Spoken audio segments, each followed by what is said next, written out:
Honourable members, the prayer. Lord, the God of righteousness and truth, grant to our King, to his government, to members of the Legislative Assembly, and to all in positions of responsibility the guidance of your Spirit. May they never lead the province wrongly through love of power, desire to please, or unworthy ideas, but laying aside all private interest and prejudice. Keep in mind their responsibility to seek to improve the condition of all. Amen. Honourable members, it being Thursday, we will now be led in the singing of God Save the King by Nicole Williams. God save our gracious King, long live our noble King. God save the King, send him victorious, happy and glorious, long to reign over us. God save the King. Honourable members, please be seated.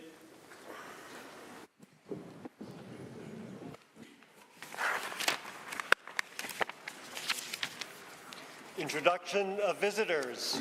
Introduction of guests. The Honourable Member for Edmonton Meadows, or the Honourable Member for Edmonton Goldbar on his behalf, has a school group to introduce. Mr. Speaker, I have two school groups to introduce. Can I introduce them both? Thank you very much. So on behalf of my colleague from Edmonton Meadows, I'm pleased to introduce students and parents and teachers from A. Blair McPherson School. We've got about 36 students and at least one grown-up looking after them. If they could please rise and receive the traditional warm welcome of this assembly.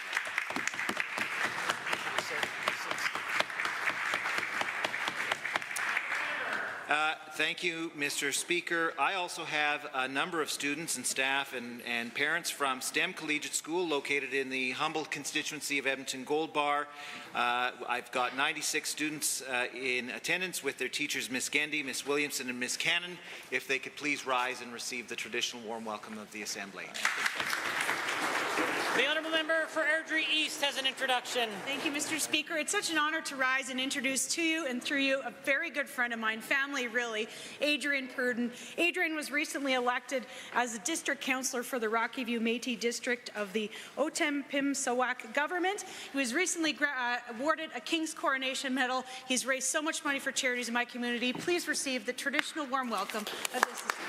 The Honourable Minister of Seniors, Community and Social Services. Well, thank you, Mr. Speaker. It's my pleasure to rise to introduce to you three great 4-H clubs that have representatives here today touring the legislature, from the Gilby 4-H Club, the Rocky 4-H Club, and the Rimbey 4-H Club, led by Deputy Reeve of Clearwater County and my dear friend Jenny Melhaff, who are up here. I'd ask that they all rise and receive the traditional warm welcome of the Assembly. The Honourable Member for Lesser Slave Lake has an introduction. Mr. Speaker, it's an honour to rise today and introduce to you and through you a friend of mine, Matt Cardinal, and his girlfriend, Shelby McQuaid. Matt's the lead singer of the award-winning band, the Prairie States. He's also from my riding, a proud First Nation from Big Stone Cree Nation. On top of that, he's also a survivor of kidney disease and an amazing, amazing role model for all little Albertan kids. Please rise and receive the warm welcome of the Assembly. The Honourable Member for Camrose. I rise to introduce to you and through you some fantastic guests. I'd like to welcome Heart and Stroke employees Jennifer Michaud, Kendall Sarah Mutu, Derek Newman, Sonia Lallier, as well as volunteers Eric McVie, V. Tran, and Dr. Jonathan Duff. Please rise and receive the traditional warm welcome of this chamber. The Honourable Member for Calgary Acadia. Mr. Speaker, I rise today to introduce one of my amazing constituency assistants. You've heard me brag about Calgary Acadia. So Marnie McCormack and her sister, Debbie Shore, please stand up and enjoy the warm welcome. The Honourable Member for Edmonton Decor. Mr. Speaker, it's an honour to introduce you and through you to the members of the Assembly, one of incredible constituents of assistants of mine, Aziza Ibrahim and her father Abdul Nasir Ibrahim. I ask them to rise and receive the traditional warm welcome of the Assembly. The Chief Government Whip has an introduction. Thank you, Mr. Speaker. I'm honored to rise today and introduce to you and through you, friends, the Alberta chapter from the Indo-Canadian Chamber of Commerce. Vishal Zavri, Vice Chair, Indo-Canada Chamber of Commerce, Alberta chapter, and Shupti Zavri, Senior Vice President, Prime America, South Asia, Women Entrepreneurs and Entrepreneurs Lead with Indo-China. I'm going to stop. Just please rise so we can clap for you. The Honourable the Minister of Children, Family Services. Yes, thank you very much, Mr. Speaker. I'd like to introduce to you and to all members of the House the new Executive Director of the Alberta Council of Women's Shelters and her biggest fan, her husband, Matthew Champagne. Please rise, Kat Champagne, and receive the warm welcome of the Assembly. The Honourable Member for Calgary East. Thank you, Mr. Speaker. I'm honored to rise today to introduce to you and through you friends from Alberta chapter of the Indo-Canadian Chamber of Commerce, Jyoti Taylor, Pharmaceutical and Women's Chapter Lead within the Indo-Canada Chamber, Anu Srivastava from 4U Radio and TV Canada and media partner. I request them to both to rise, please, and receive the warm traditional welcome of the Assembly. The Honourable Member for Calgary Falconridge. Mr. Speaker, I rise to introduce to you and through you to all members of the Assembly, Kochira, Nishal, Anjali, Tamina, Paige and Brooke, dental hygienist graduates advocating on the barriers faced by qualified and skilled professionals from out-of-province programs seeking to practice in Alberta. I ask that they rise to receive the warm welcome of the Assembly. The Honourable Member for Athabasca Barhead Westlock. Thank you, Mr. Speaker. I'm glad to rise today to introduce to you and through you to all members of the Legislature, a family from Vilna, Alberta, Mother Christine, son Landon, and daughter Brianna Hominuk. I was happy to present this family with their Century Farm and Ranch Award this morning. And I also would like to introduce Mitchell Tennant and Rob Litzenberg, the supervisor and director, respectively, at Fortis, Alberta. You all rise and receive the traditional warm welcome of the Assembly. Are there other introductions? The Minister of Affordability and Utilities. Mr. Speaker, I rise today to introduce to you and through you to all members of the Assembly my former Chief of Staff, John Zadek, who previously served as the Edmonton City Councillor for Ward 3 and the 2023 UCP candidate. Would you please rise and receive the warm traditional welcome of the Assembly? Are there others? Seeing none, the Clerk. Ministerial statements. Member statements. The Honourable Member for Calgary Beddington has a statement to make.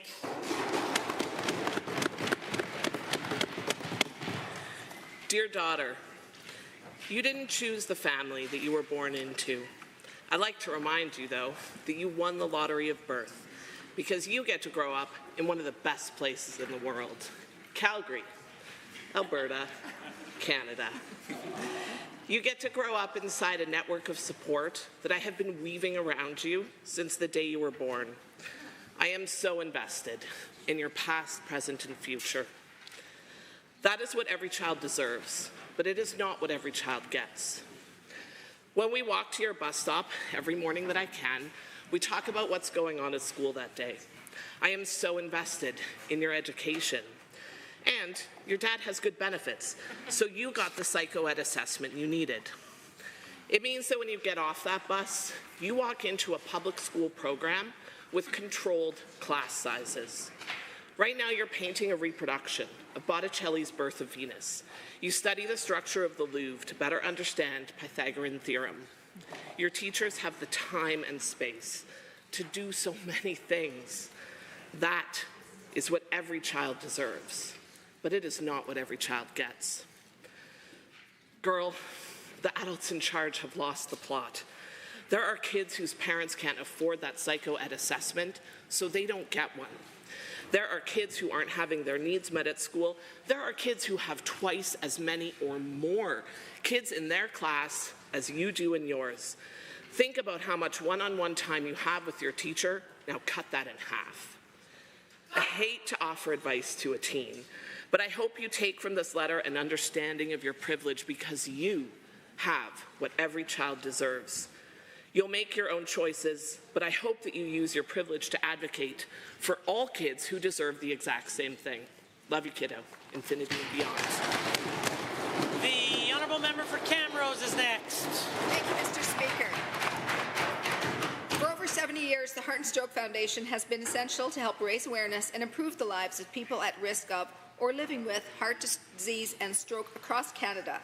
Through the support from volunteers, donors, healthcare professionals, system leaders, and other critical organizations, the Heart and Stroke Foundation can tackle innovation and drive life-saving medical initiatives.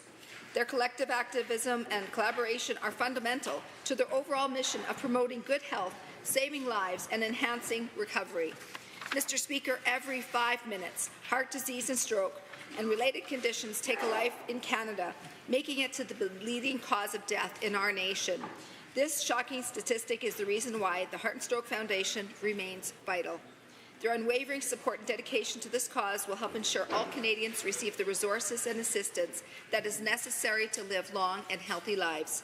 The Heart and Stroke Foundation is a passionate leader in several priorities, such as transforming lifelong care, closing gaps in health equity, and advocating for healthier generations. They are also taking on a stance of critical national concerns, such as ensuring fairness in health research and promoting virtual care options. Mr. Speaker, through donors and volunteers, Heart and Stroke invested $22 million in life-saving research and $32.5 million in advocacy and health promotion last year. 10 $100,000 grants were also given to leading stroke researchers in partnership with Brain Canada and the Canadian Stroke Consortium. With support from the Heart and Stroke Foundation, new ideas and discoveries are made every year.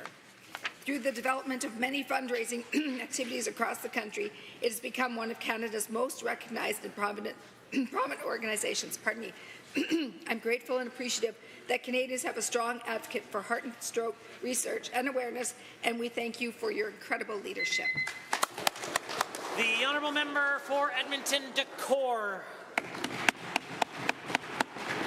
Mr. Speaker, my office continues to receive numerous complaints about the poor deteriorating conditions of government-owned social housing units. These are concerns and not new to me. Just over 13 years ago, my family and I lived in one of the government-owned housing units, and my lived experience makes this issue deeply personal. Unfortunately, deferred maintenance under this government has made an already dire situation even worse. Earlier this year, I directly raised the issue with the minister responsible for housing, and I specifically referenced the worsening conditions of the social housing units in Baldwin, in Dickinsville, and in Delton, all in Edmonton Decore. The minister's response was, and I quote, "We invested $115 million to advance capital maintenance and renewal of our own stock to bring more units online. However, actions speak louder than words, Mr. Speaker, even if the minister repeats those words 1,000 times. The recent Auditor General report revealed that the Department of Seniors, Community and Social Services lacks effective processes to assess and manage the conditions of provincial-owned affordable housing units. The consequence of this deferred maintenance under this government go beyond inconvenience. They directly impact the health, well-being, and the dignity of those relying on affordable housing. The Auditor General's report pointed out, and I quote, "Vulnerable Albertans are being forced to live in a deteriorating units that pose serious health and safety risks." We need proactive and transparent investment in maintaining and expanding our social housing stocks to ensure safe, habitable conditions for all Albertans. Vulnerable families and individuals deserve more than a quote from a government document talking points. Thank you, Mr. Speaker. The honourable member for Lesser Slave Lake has a statement to make.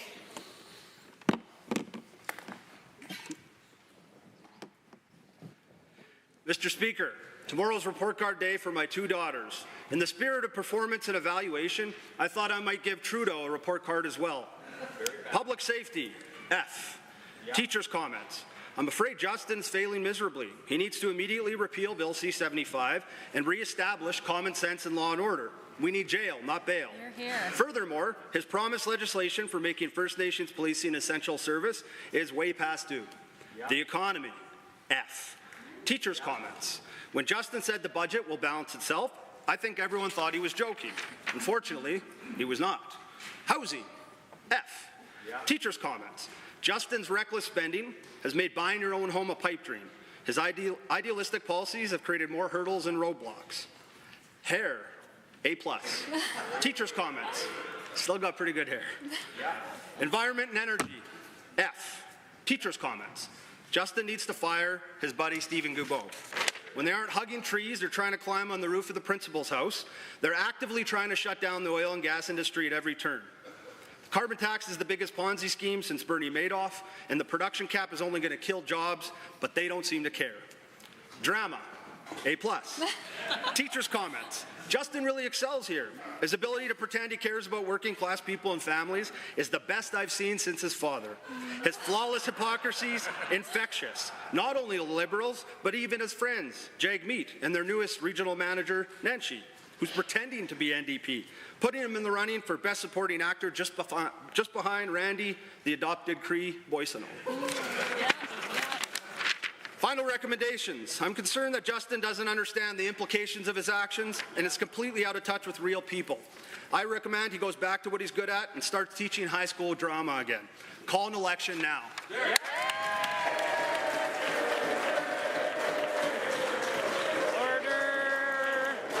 Order. The honourable member for Calgary Foothills has the call.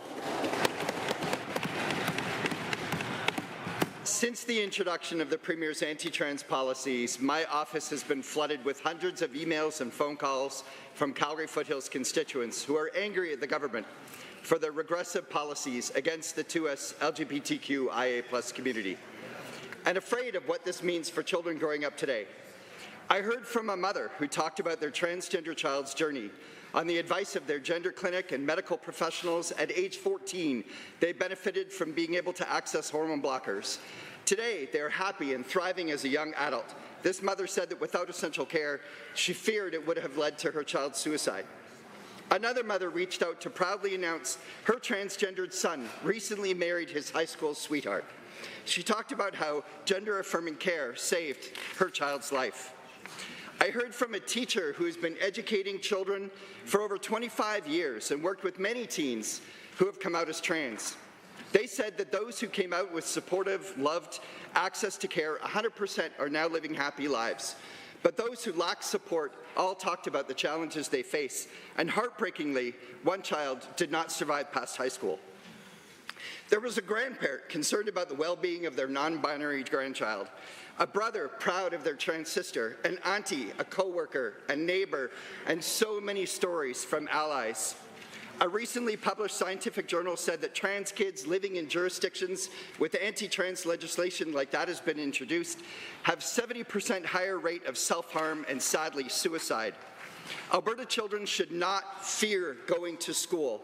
They should not fear being themselves.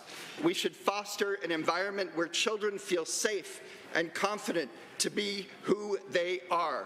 I hope the Premier and this UCP government will listen to the facts, the thousands of stories, and their allies. Thank you, Mr. Speaker. The honourable member for Calgary Buffalo. Mr. Speaker, Alberta is home to one of the strongest communities of regional book publishers in North America, and yet they receive less provincial investment per capita than every other province except Prince Edward Island. In fact, the last permanent increase to the industry was under an NDP government in 2018. We need to invest in Alberta's book publishing industry now to support the critical role they play in telling Alberta's story. They are the curators and preservers of Alberta's diverse perspectives, which are the foundation of our culture. Alberta book publishers are entrepreneurial success stories that create stable jobs, contribute $15 million to the provincial GDP, and support $5.7 million in wages and salaries. This has been achieved with little government support, so there is much room for growth. Let's raise the bar in Alberta and create the $5 million Alberta Book Publishers Fund so publishers can lead the way in Canada. It's important to note the direct impact that sustainable funding on this industry has. As we can see in BC, where publishers receive 3.5 times more the funding than Alberta, the book publishing industry is robust and flourishing. They contribute almost double the amount to the GDP. They employ over double the staff, and they publish almost 3 times the number of books per year. Mr. Speaker, The time to act is now, so Alberta's authors can write the next chapter of Alberta's great story. This just makes sense. Honourable members, I'd like to draw your attention to the table today. We have sitting in as the acting clerk, Dr. Philip Maslin, his very first question period in charge. Dr. Maslin is the clerk assistant, the executive director of parliamentary services. I know you all know him well. I trust that your conduct will be befitting of an acting clerk, because now it is 1:50, and that makes it oral question period. And the honourable member for Edmonton Whitemud has question number 1. Mr. Speaker, President-elect Trump has threatened a 25% tariff on all Canadian exports, a move that would devastate Alberta's economy and put countless jobs at risk. Instead of taking a Team United Team Canada approach, the Premier is leaning into Trump's rhetoric. She's validating his baseless claims and saying she won't stand up against these tariffs until Alberta meets some arbitrary Trump standard. Alberta's economy depends on exports and a coordinated national strategy. Why is the Premier amplifying Trump's talking points instead of standing up for Alberta workers, industries and jobs? The Honourable Minister of Jobs, the Economy and Trade. Mr. Speaker, the Premier stands up for Albertans every day in everything she does, and the Premier is responding to our most important trading partners' valid concerns while also standing up for Alberta's and Canada's interests. We are responsive to all of our trading partners' concerns. For example, Japan imports 85% of their energy. We immediately worked with Canada and British Columbia to try to find ways to source more energy from Alberta to supply their local market. The United States has priorities. We're committed to helping them achieve theirs. Well, hopefully they work with us on ours. Hear, hear. Member for Edmonton Whitemud. Trump's proposed 25% tariff would wreak havoc on jobs, workers, and on Alberta's largest export industries, including energy and agriculture. Canadian premiers, including Quebec's, are calling for an all-hands-on-deck approach, wanting to work together to defend our economy, all except the UCP. It's naive and dangerous to try to negotiate with someone who has proven themselves, like Trump, to be irrational. Is the Premier too busy auditioning for a job in Trump's administration that she's forgotten that her actual job is to stand up for Albertans? The Honourable Minister of Jobs, Economy and Trade. Mr. Speaker, that's simply not the case. The Premier has been working with Premier colleagues across the country and Prime Minister Trudeau on how best to respond to both the valid concerns of the United States, but also our mutually beneficial trade relationship, and how we can not only preserve what we're already doing, about $188 billion per year in bilateral trade, but how we can grow that. And Mr. Speaker, we have the United States answer to energy security. Premier has ambitions to double our oil production, and I can assure you that we're on that. Hear, hear. The Honourable Member for Edmonton Whitemud. As I said, Mr. Speaker, naive and dangerous. Alberta workers can't afford a Premier offside with the rest of the country, who's too busy trying to get Trump's attention to fulfill the role Albertans expect of her. We need strong leadership to counter these threats to our economy. Other provinces are standing firm and united against Trump's bullying tactics. So when will the Premier stand up for Albertans by fighting for investment, jobs, and the free flow of Alberta's exports, and stop chasing Trump's approval? Because sorry, Premier, he's just not that into you. The Honourable Minister of Jobs, Economy and Trade. Mr. Speaker, true leadership starts right in this chamber, and I'm proud to stand here beside our Premier as she leads Alberta to have the largest economy, the highest wages, the highest productivity, the lowest taxes. Mr. Speaker, Alberta is booming, and the United States is our top trading partner, and the Premier and her colleagues across the country, including Prime Minister Trudeau, are going to work together to ensure that Canada's priorities are respected, but also that we work together with our most important trading partner. Hear, hear. Hear, hear. The member for Edmonton Whitemud for the second set of questions. Mr. Speaker, the only thing in Alberta more certain than our big, beautiful sky is the hypocrisy of the UCP. As the leader of the Wild Rose in 2012, the Premier was outraged that the PCs voted to increase MLA benefits by 8% and called out Alison Redford for not campaigning on it. Well, this Premier didn't campaign on MLAs getting a Christmas bonus, but now she's proudly supporting the UCP's 14% hike and living allowance. Does the Premier agree that this is the height of hypocrisy? The Honourable the Minister of Jobs, Economy and Trade.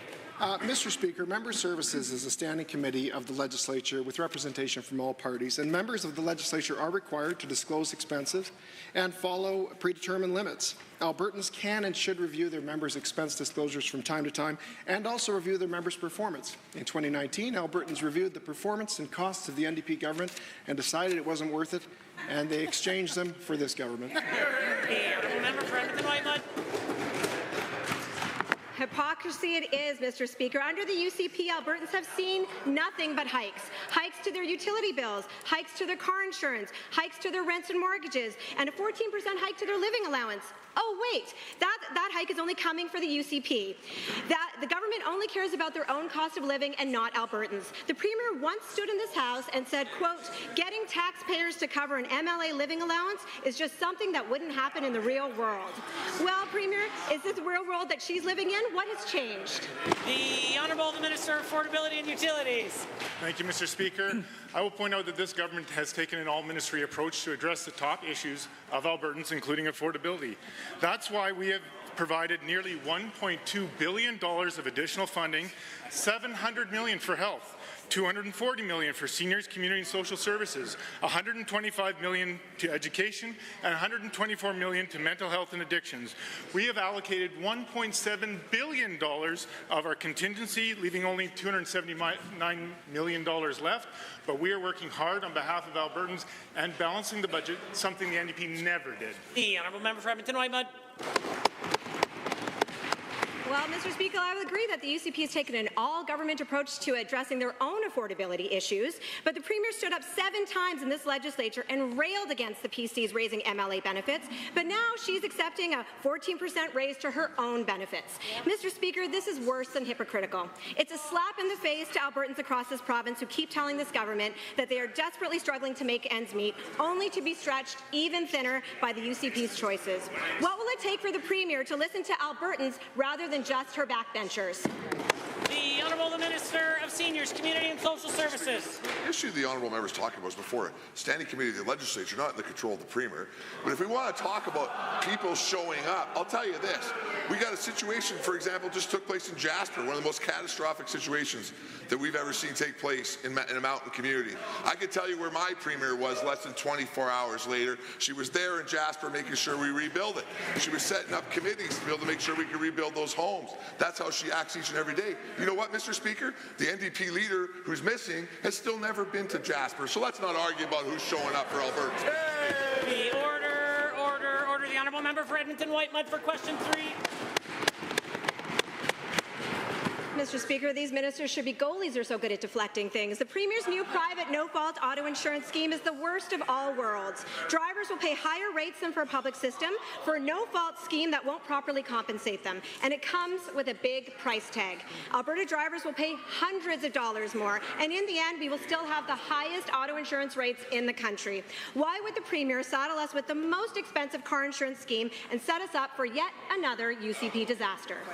The Honourable the Minister of Affordability and Utilities. Thank you, Mr. Speaker.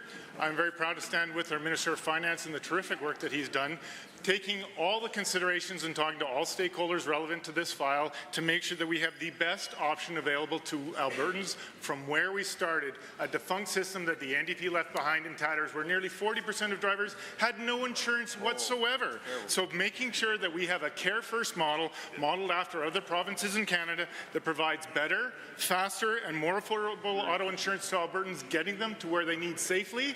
I'm proud to stand with him on that. The Honourable Member for Edmonton-Whitemud.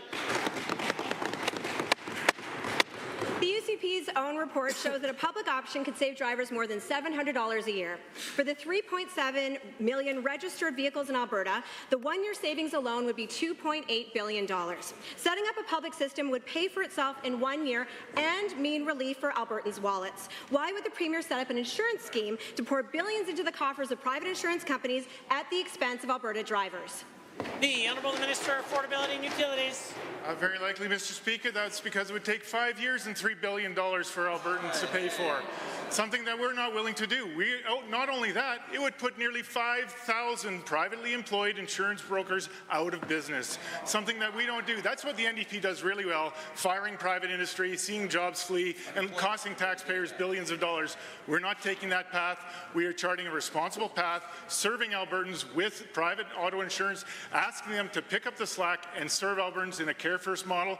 That's a responsible path, and that's what we're doing. The Honourable Member for Edmonton-Whitewood.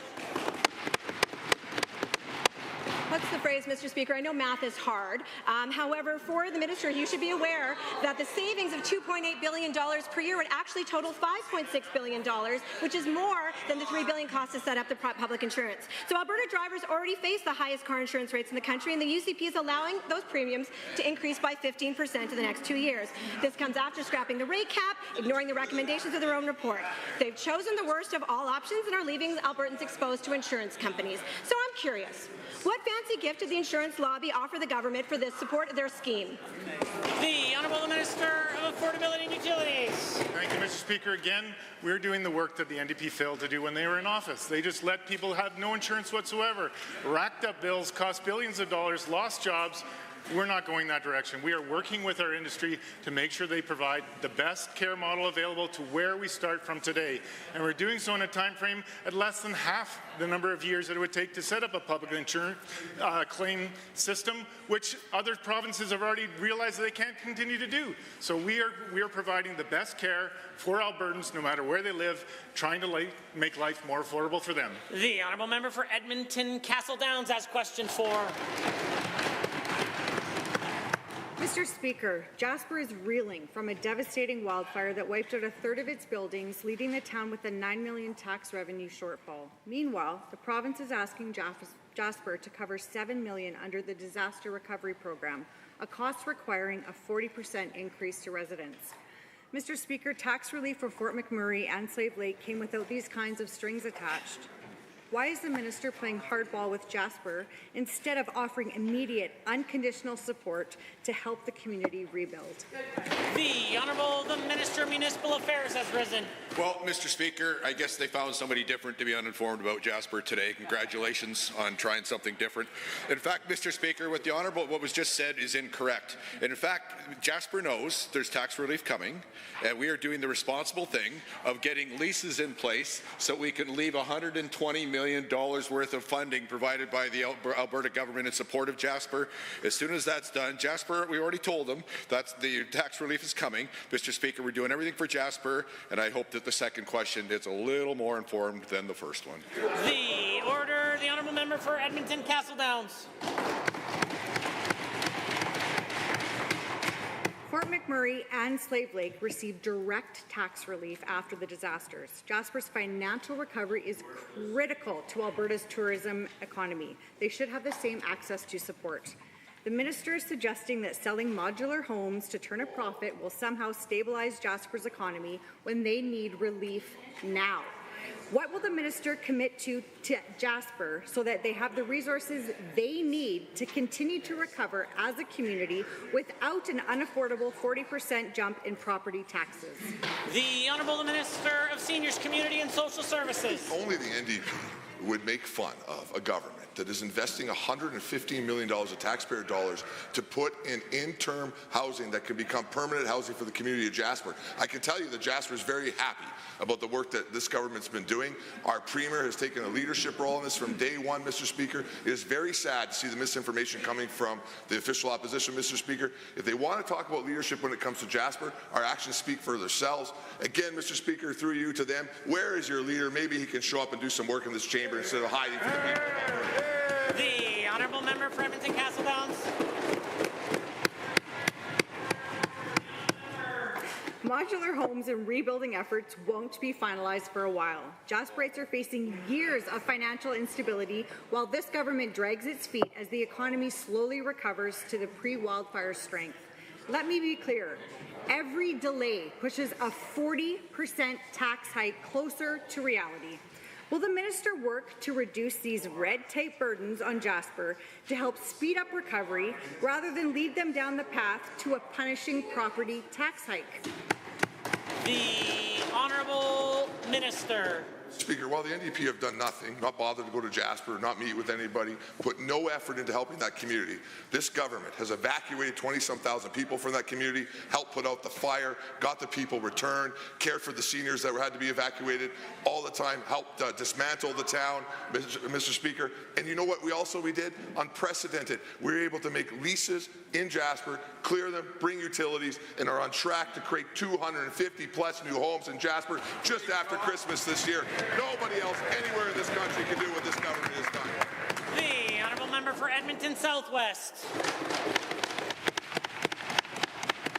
Mr. Speaker, Alberta drivers are already facing some of the highest auto insurance premiums in Canada, and this government's decisions have only made things worse. They removed the NDP's cap on insurance premiums, causing rates to skyrocket by over 35%. And in 2023, after a temporary pause, they put in a so-called good driver rate increase that they're now doubling per year. To the Premier, why is this government boosting the profits for big insurance companies at the expense of Alberta drivers? The Honourable Minister of Affordability and Utilities. Having gone through these questions just earlier, Mr. Speaker, we'll just focus a little bit on the NDP's record, costing taxpayers billions and billions of dollars, putting us in debt that could take 20 or 30 years to pay for. And now they're suggesting that we do that again. That is not the path that we're doing. I'm very happy to stand up beside this Premier and our Finance Minister who are here to serve Albertans and provide them a Care First model that will be better, faster and cheaper in the fastest time frame possible. We're here to serve Albertans. The Honourable Member for Edmonton Southwest. Mr. Speaker, given that this government's no-fault plan will strip Albertans of their right to sue for damages, pain and suffering and loss of income after an accident, and given that the system has already failed in other provinces like Ontario, where drivers face some of the highest premiums in the country while receiving less care, and given that Alberta rejected this very proposal over 20 years ago under Ralph Klein because it hurt victims, why is the government recycling a no-fault system that takes away rights from accident victims and hands them to insurance lobbyists? The Honourable Minister of Affordability and Utilities. Thank you, Mr. Speaker. Maybe they should pay more attention to the briefings. We are not doing that. You still retain the right to sue under the new program. We are modeling this not after Ontario, but after Manitoba, where they have some of the best Care First models. That is exactly what we're doing here in Alberta. It's privately delivered, retaining competition and choice, something Albertans have told us in great numbers that they want. Again, we are here to serve Albertans and put their needs first, not throwing away their money just like the NDP did for 4 years. The Honourable Member for Edmonton Southwest. Given that insurance companies have a history of cutting off care before people recover, and given that Alberta's current system protects victims, and given that we know from other provinces that a no-fault system leaves taxpayers on the hook for covering lifelong care while insurers walk away from the responsibilities, costing more in the long run anyway, why is the Premier siding with insurance companies, leaving taxpayers to clean up the mess? Honourable Minister. Thank you, Mr. Speaker. Again, misinformed questions and not listening to the answers. This new system will be care-focused, allowing Albertan drivers to receive an unlimited amount of medical treatment until they are recovered. Again, we are modeling this after Manitoba, except we are increasing the benefits, we are increasing the time frame, and we are making adjustments for the cost of living here in Alberta being higher. This Care First model will provide better, faster, more affordable treatment for Albertans, more affordable insurance for Albertans in the fastest time frame we can, while preserving thousands of private sector jobs, something that we think is important. The Honourable Member for Fort Saskatchewan, Vegreville. Thank you, Mr. Speaker. November is Family Violence Prevention Month, a time to raise awareness about where individuals fleeing domestic violence can turn for support so that we can end cycles of abuse and prevent future harm. Women's shelters are key in helping survivors get the resources they need. That's why our government promised to provide women's shelters an additional $10 million so survivors can get help anywhere in the province. Can the Minister of Children and Family Services update this House on how our government is delivering on this promise? The Honourable the Minister of Children and Family Services. Well, thank you very much, Mr. Speaker, and thank you to that member for her incredible advocacy for women and children in her riding. Mr. Speaker, our government is proud to support women's shelters and the amazing work that they do each and every day to help keep women and children safe. And that's why we rolled out more than $5 million on our commitment earlier this year, which is helping fund over 100 additional beds and innovative programs across the province to stabilize capacity. Mr. Speaker, I'm also excited to share news in a couple of weeks about an additional $1.5 million investment. Mr. Speaker, these investments are making a difference in ensuring that survivors have access to the supports that they require. Fort Saskatchewan-Vegreville. Thank you, Mr. Speaker, and thank you, Minister. Given that preventing domestic violence requires more than just funding, but a new and innovative approach, and given that a recent report by the University of Calgary School of Public Policy says we need to increase education efforts to reach men and boys on violence prevention, can the same minister explain how our government is working with men and boys to help end the cycle of family violence before it begins? The Honourable Minister of Children and Family Services. Thank you very much, Mr. Speaker, and again to the member for a question. Mr. Speaker, our recent Family Violence Info ad campaign included a video of a man who recognized that he needed help to end cycles of abuse. He got help through the line at 310-1818, and since, we've seen an increase in would-be perpetrators reaching out for help. Alberta's women's shelters are also national leaders in reaching out to men. Fears Not Love Men and program is doing great things to reach men and boys, and we are so proud to support them in this important work. The Honourable Member. Thank you, Mr. Speaker, and thank you, Minister. Given that the Alberta Council of Women's Shelters has a new executive director who we are pleased to have join us today, and given that empowering survivors and preventing domestic violence requires collaboration between government and family violence prevention partners, including the Council of Women's Shelters, can the same minister explain how our government plans on continuing its work with women's shelters to ensure positive futures for the family violence sector? The Honourable Minister. Well, thank you very much, Mr. Speaker, and again to the member for a question. We're so grateful for the partnership of the Alberta Council of Women's Shelters and shelters right throughout Alberta. Work is already underway to positively transform the sector. We're reducing red tape and administrative burden by making grant agreements more flexible, and that's just one of the changes that we've made, Mr. Speaker. I've already met with Kat Champagne, and I look forward to working with her to make sure that the needs of shelters and survivors across the province are met. The Honourable Member for Calgary Varsity has a question to ask. Thank you, Mr. Speaker. The Minister has been telling Albertans there are now 160 inpatient beds in the new Arthur Child Cancer Centre, but she should tell the entire story. Only 92 beds have operating dollars attached. There's been no increased operating funding despite the wait times for cancer treatment and the availability of this space. Since moving, the staff at the new cancer centre are going above and beyond to care for more patients than the units are funded to support. Why hasn't the government funded cancer care properly so these beds can get operational funding? The Minister of Health has the call. Thank you, Mr. Speaker, and I'm really proud of the great work that's happening at the Arthur J. Child Cancer Centre, a one-of-a-kind, state-of-the-art facility that is the envy of all of North America, and I dare say globally. When the Arthur Child was stood up, we knew that Alberta Health Services would need to take some time to build the capacity, and so they didn't plan to open all the beds right away. That is something that they are staging over time. The Honourable Member for Calgary Varsity.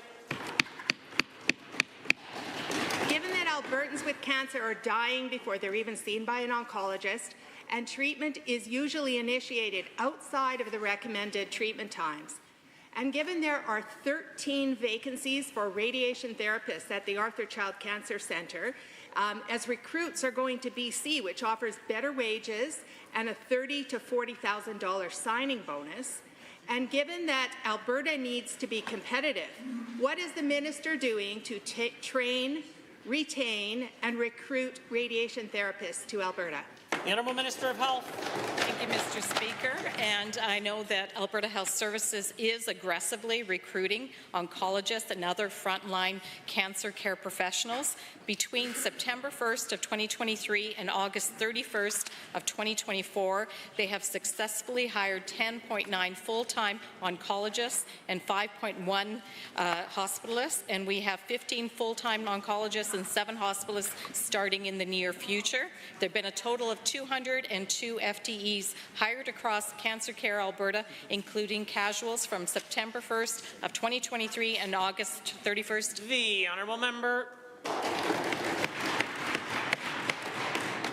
Given that there is absolutely no treatment space at the Cross Cancer Centre in Edmonton to increase capacity to see the increasing number of cancer patients needing care, and given that the minister keeps claiming there is adequate treatment space throughout Edmonton, will the minister tell us where the cancer care needed will be delivered?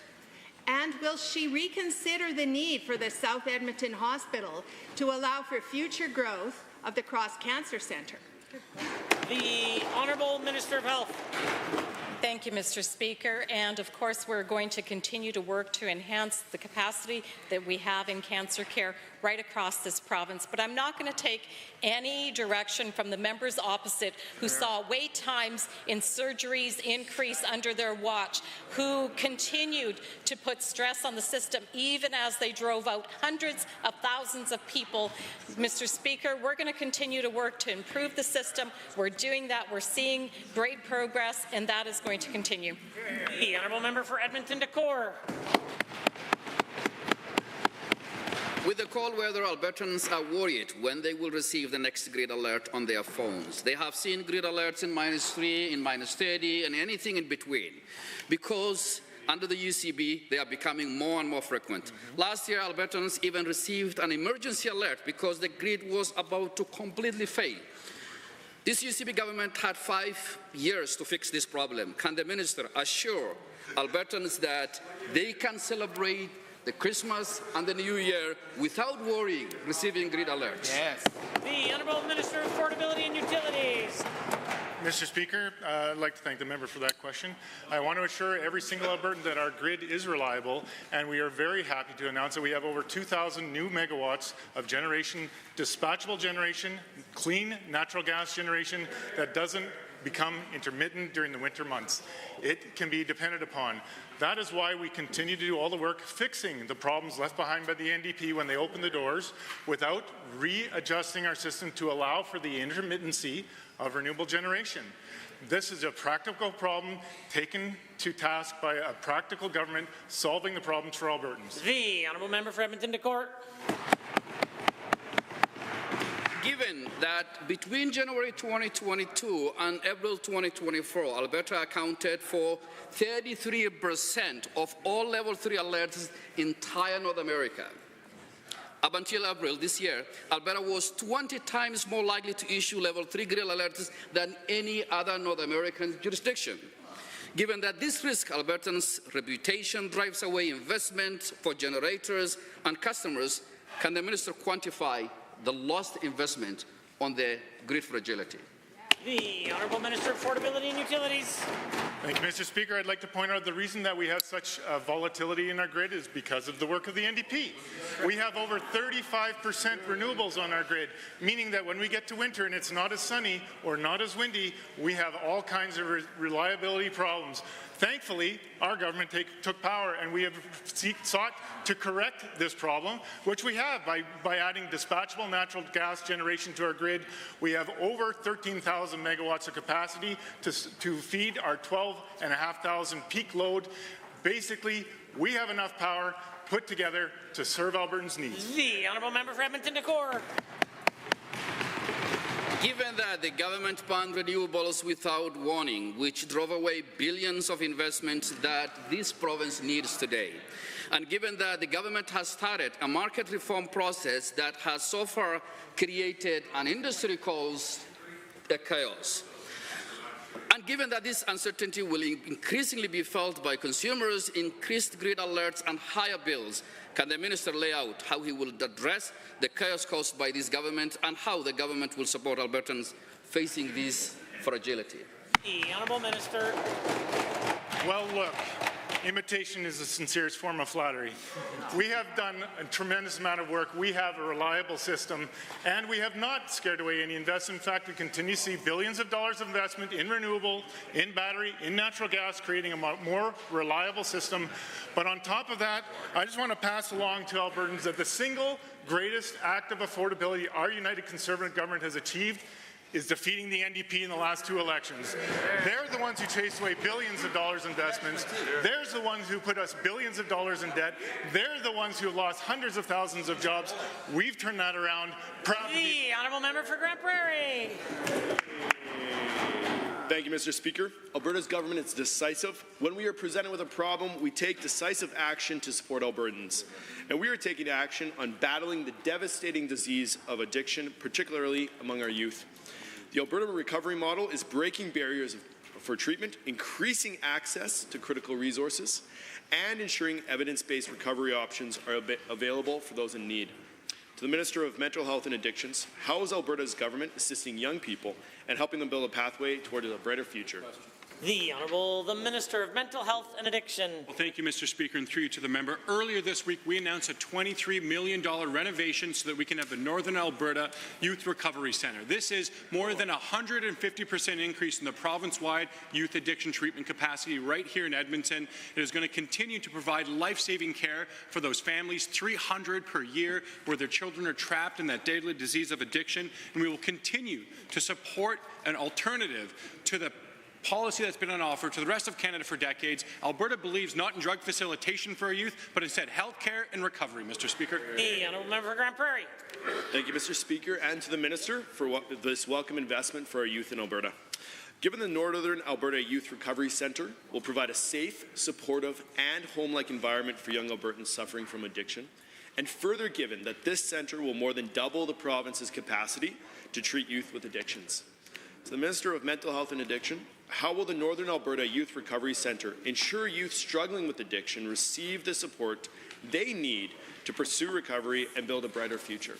Honourable Minister of Mental Health and Addiction. Thank you, Mr. Speaker. When this facility opens in 2026, it's going to be a part of the Alberta recovery model, focusing on youth. That means they're going to get individualized care for social and psychotherapy, bringing people out of addiction. I want to thank the member for the support that he has, and thank the critic of the members opposite for supporting the policy that brought this about with this facility. However, we still have members opposite who think there ought to be more, quote, harm reduction, unquote, for youth in Alberta. We oppose that. Mr. Speaker, drug paraphernalia has no place in our youth homes and their lives. Drug use is devastating in families. We need to build recovery, Mr. Speaker. The honourable member for Grant Prairie. Thank you, and again to the Minister. Given that addiction affects not just the individual, but also affects their families and communities, and given that it's a National Addictions Awareness Week, and given that Alberta is leading Canada in establishing a successful recovery model for other provinces to follow, and by rejecting and getting rid of the NDP drug injection sites, which keep people in active addiction. Horrible. Can the Minister of Mental Health and Addictions please provide an update on the critical work being done in supporting vulnerable Albertans suffering from addictions, both in Grande Prairie? Mr. Speaker. It's true that we are continuing to expand capacity across the province, and Alberta is leading the way in the country, including in Grande Prairie, where the member advocated hard for a new 50-bed facility, $35 million investment, opening in 2026 as well. That's going to provide capacity for Northern Alberta. Mr. Speaker, Northern Alberta, all of Alberta, and the country of Canada have a choice to make. You can go down the path of the BC and Alberta NDP, along with Justin Trudeau, facilitating addiction, pushing drugs into our communities, pushing drug paraphernalia onto our children, or instead, Mr. Speaker, we can choose the path of hope, the path of life, the path that says addiction is not a disease you die for, it's one you recover from, and Alberta is behind you. The honourable member for Calgary, Acadia. Thank you, Mr. Speaker. The OCOIA's Calling for Action report was issued recently, had 5 recommendations. Calling for transparency, coordination, accountability in the Transition to Adulthood program. Kind of the same support that my motion 514 would have delivered before this UCP government decided to vote it down. Alberta's most vulnerable youth cannot afford more inaction. Will the minister commit to implementing these recommendations and finally provide the support these young people so desperately need? The Honourable the Minister of Children and Family Services. Well, thank you very much, Mr. Speaker, and thank you to the member for that question. Mr. Speaker, we take the recommendations from the OCYA extremely seriously. That's why we're actively making improvements in the system, Mr. Speaker. Over the last year and a half, we've been actually making intentional investments at earlier ages to increase family connections, cultural connections amongst young youth, because we know that that will actually help them become more resilient when they become young adults, Mr. Speaker.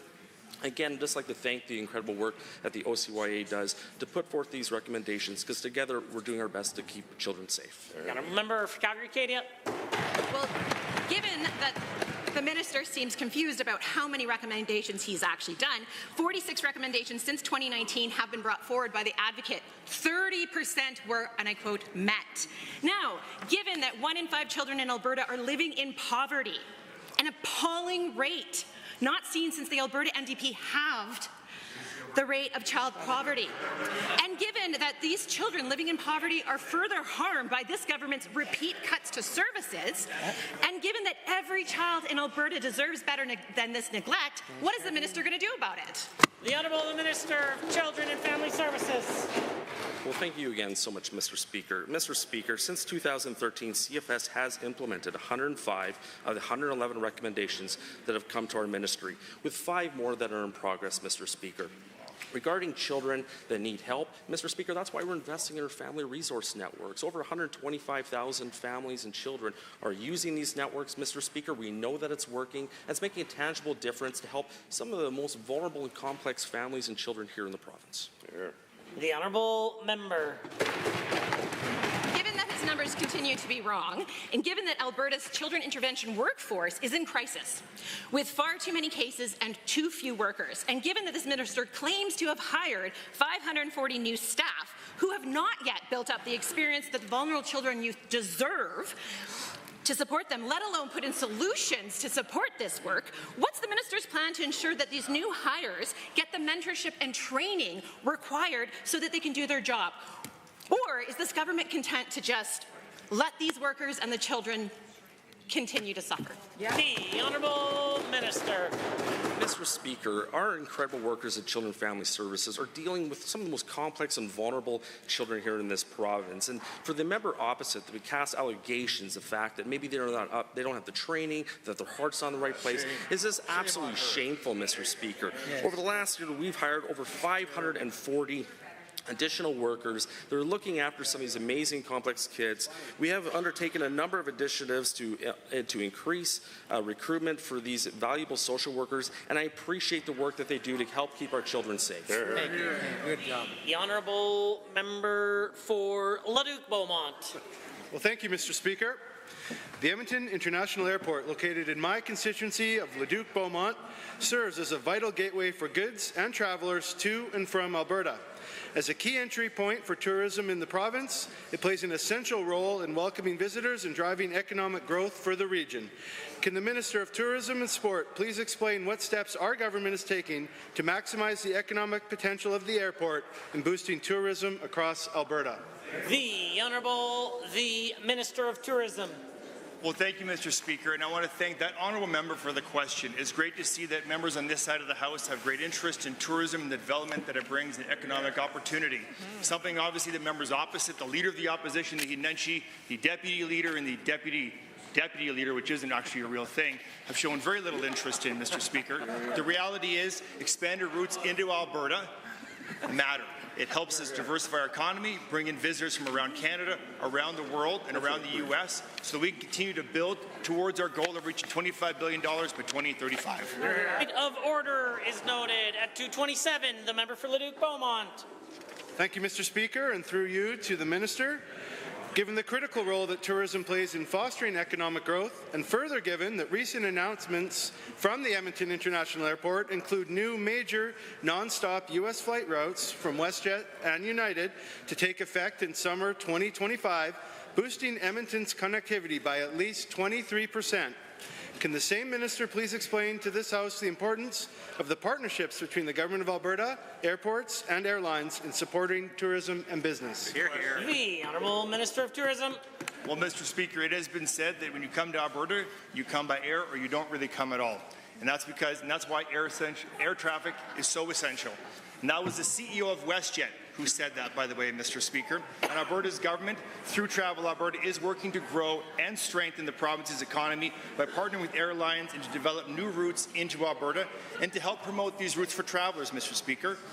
More than 85% of international travelers visit by air. Developing new routes from key markets is essential. In Budget 2024, we're providing $11 million to Travel Alberta to support increased air access. Honourable member. Thank you, Mr. Speaker, and again to the Minister for that answer. Given the growing impact of international tourism on Alberta's economy, and given the increasing competitive nature of the global tourism market, and further given the shifting priorities of travellers and the need for strategic partnerships, can the same minister please explain how the Government of Alberta collaborates with international travel organizations to promote the province as a premier tourist destination? Honourable Minister of Tourism. Thank you, Mr. Speaker. Through Travel Alberta, Alberta's government works closely with trade partners around the world to promote Alberta as a premier destination for tourism. Particular focus is paid on key markets that we have identified with the maximum growth potential, places like the UK, the US, France, Germany, South Korea, and Japan. Mr. Speaker, since assuming the role of Minister of Tourism and Sport, I've also had the opportunity to travel some of these key markets and promote Alberta's tourism sector, and the feedback is resounding. The world wants more Alberta. The Honourable Member for Edmonton, Beverly Clearview.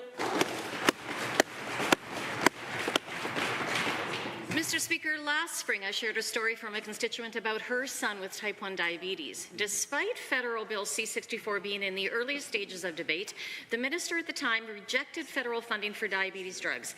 Many families can't afford the high costs of Blue Cross coverage, copays and dispensing fees, which means being forced to pay out of pocket when you can't afford it. When can Albertans expect this government to begin negotiations with the federal government and secure a deal on diabetes coverage, one that truly benefits Albertans, especially children with type 1 diabetes? The Honourable Minister of Health.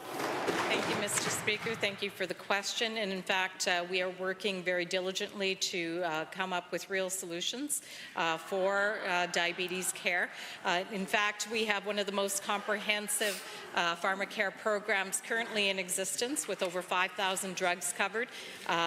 There are drugs for diabetes covered in those. We're working with the Diabetes Working Group that has provided recommendations on how we can further enhance the coverages that we do have in Alberta. The Honourable Member for Edmonton, Beverly Clearview. Mr. Speaker, insurance is not pharmacare, and given that another constituent living with type 1 diabetes is facing a tough transition as she turns 18 and is about to lose access to her insulin pump and continuous glucose monitor as she ages out of coverage, and given that she's anxious about resorting to needles and finger pricks for the very first time, and given that if Alberta implemented the federal pharmacare deal, these critical supplies would be covered for my constituent by that health care, does anyone in this government believe Albertans should get diabetes care? And if so, why are they unwilling to make a deal? The Honourable Minister of Health. Mr. Speaker, the member opposite should know that healthcare is a provincial jurisdiction. We've been very clear with the federal government that we do have programs in place and that those dollars should come to the province so that we can further enhance the programs we already have in place. Mr. Speaker, we are working on the recommendations that have come from the Diabetes Working Group, and the member opposite should stay tuned. We have some very good information and news to come shortly. Honourable Member. Given that the rest of the country is set to get first payer pharmacare funded by the federal government, given that this government appears happy to lag behind, given that Albertans in rural communities and areas like my own constituency of Edmonton, Beverly Clearview are struggling with a lack of doctors who help catch and prevent diseases like diabetes and ensure patients get the care they need, why is this government failing Albertans, neglecting to get family doctors and true pharmacare services they need to stay healthy? The Honourable Minister of Health. Thank you, Mr. Speaker. I can let the member opposite know that we are working very closely with the federal government. We've had very good communication with Minister Holland, the federal minister, who also wants to ensure that we are doing what we need to do to enhance programs. But, Mr. Speaker, the members opposite are very hypocritical. While they were talking about a new physician compensation model way back in 2017, do you know how many people signed on to their compensation model? One clinic, Mr. Speaker. I won't take any direction from the members opposite. The honourable member for Banff, Kananaskis. In Banff and Canmore, we love welcoming the world to our hometowns. The communities welcome over 5 million visitors a year and contribute over $1.2 billion annually to the provincial economy. But our tourism economy needs staff. Servers, hospitality workers, guides, ski lift operators, and more, and they need places to live, but most can't afford one. While the UCP give themselves a cost of living increase, residents of the Bow Valley need to work multiple jobs just to pay their rent. When will the UCP start being part of the affordable housing solutions in the Bow Valley? The Honourable Minister of Seniors, Community and Social Services. Mr. Speaker, we talk about this every day. We're investing $9 billion, creating 82,000 more affordable households, the fastest construction rates anywhere in the country, the only jurisdiction where rent is going down.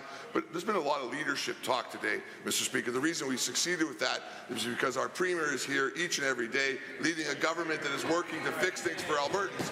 Where is the NDP leader today, Mr. Speaker? Hiding in the gallery, hiding somewhere else? I know what he really is hiding from. He's hiding from running in a by-election. He's hiding from Albertans because they know this official opposition ain't leading nothing, and this government will continue to lead the way for the rest of Alberta. Order. The honourable member for Banff, Kananaskis. Are in the Bow Valley, and that is what I am focused on as the MLA for that area. Given that a living wage in Canmore is $38 an hour, much higher than anywhere else in Alberta. The average rental for a one-bedroom unit in Banff is over $1,700 a month, and in Canmore it's over $2,300 a month. Mr. Speaker, that's even bigger than what the UCP MLAs just awarded themselves. Wow. Given that the Homelessness Society of the Bow Valley is over capacity several times during the winter, minimum wage earners drive the economy that generates billions for this province, and they see no support from this province. When will the minister step up? The Honourable Minister.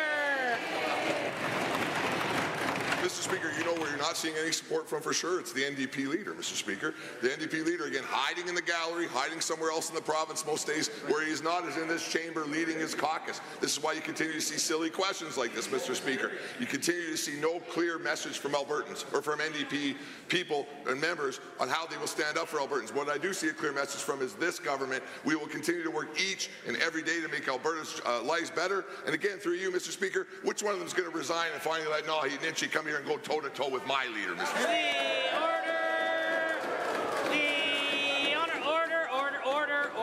Order. The honourable member for Banff Kananaskis with no preamble. Given it is insulting to suggest that the struggles of the homeless people in the Bow Valley is silly. Yeah. Given that it isn't just minimum wage earners who can't find a place to live, it's teachers, doctors, young professionals, families, and all are forced to leave the Bow Valley when they can no longer afford to stay. Given that when the NDP was in power, we provided $11.9 million, roughly 50% of the construction cost for a 130-unit affordable housing complex in Banff, which is now home to hundreds of people. When will this government stop playing political games and actually build affordable housing? Order, the minister. Mr. Speaker, this government has built more houses in Banff and Canmore in this year alone than the NDP built houses across Alberta in their entire time. That's leadership. Again, Mr. Speaker, through you to them, when is their leader going to show up for work here in Alberta and go toe-to-toe with the leader of the Conservative government, Mr. Speaker, and stop hiding from by-elections, hiding from Albertans, hiding from the chamber? He wants to lead a political party, Mr. Speaker. Right here, come and lead it. Which one of you is going to resign? And let him lead it, Mr. Speaker.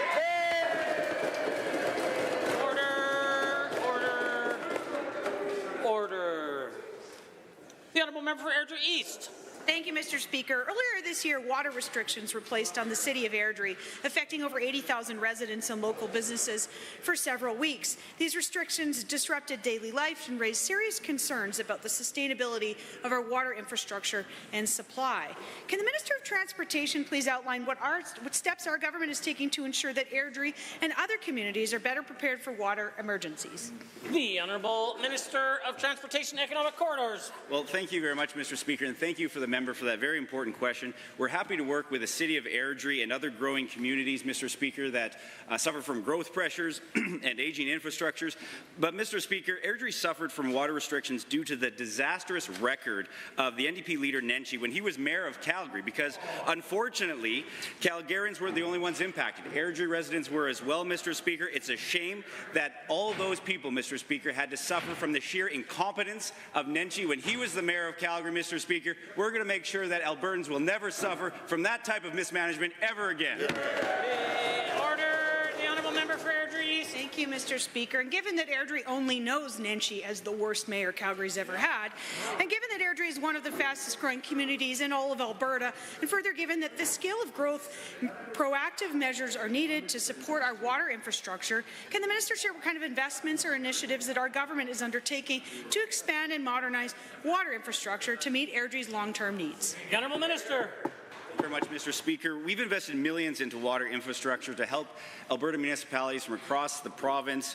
Mr. Speaker, we understand that this is very important. Unlike Nenshi, who diverted millions of critical infrastructure spending into shameless vanity projects, Mr. Speaker, Nenshi, while he was the mayor of Calgary, decided to build a 55-foot blue ring instead of a 7-foot water main that would have actually provided water to families in Calgary and in Airdrie, Mr. Speaker. It's shameful. It's embarrassing, but that record will just be the end of it. The Honourable Member for Airdrie East.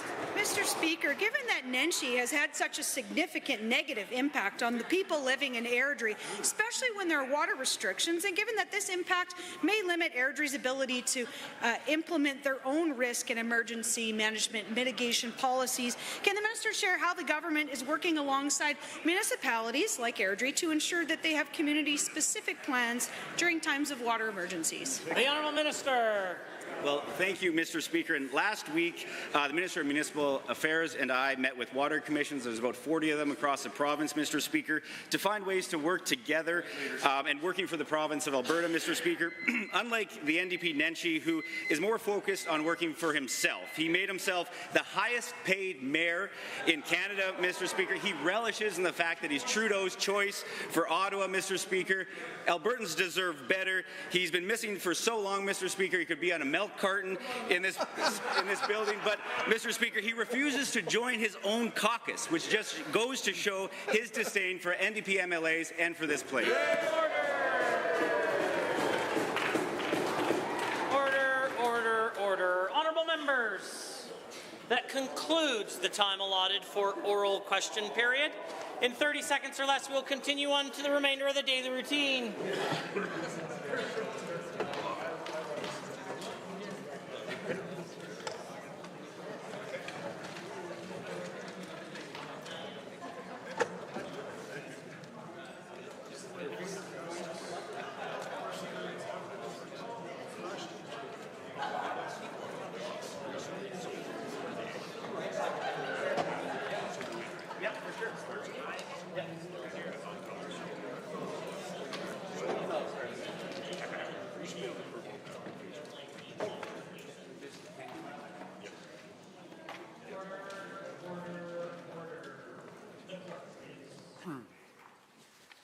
Presenting reports by standing and special committees, presenting petitions, notices of motions, introductions of bills. The Honourable the Member for Athabasca Barhead Westlock.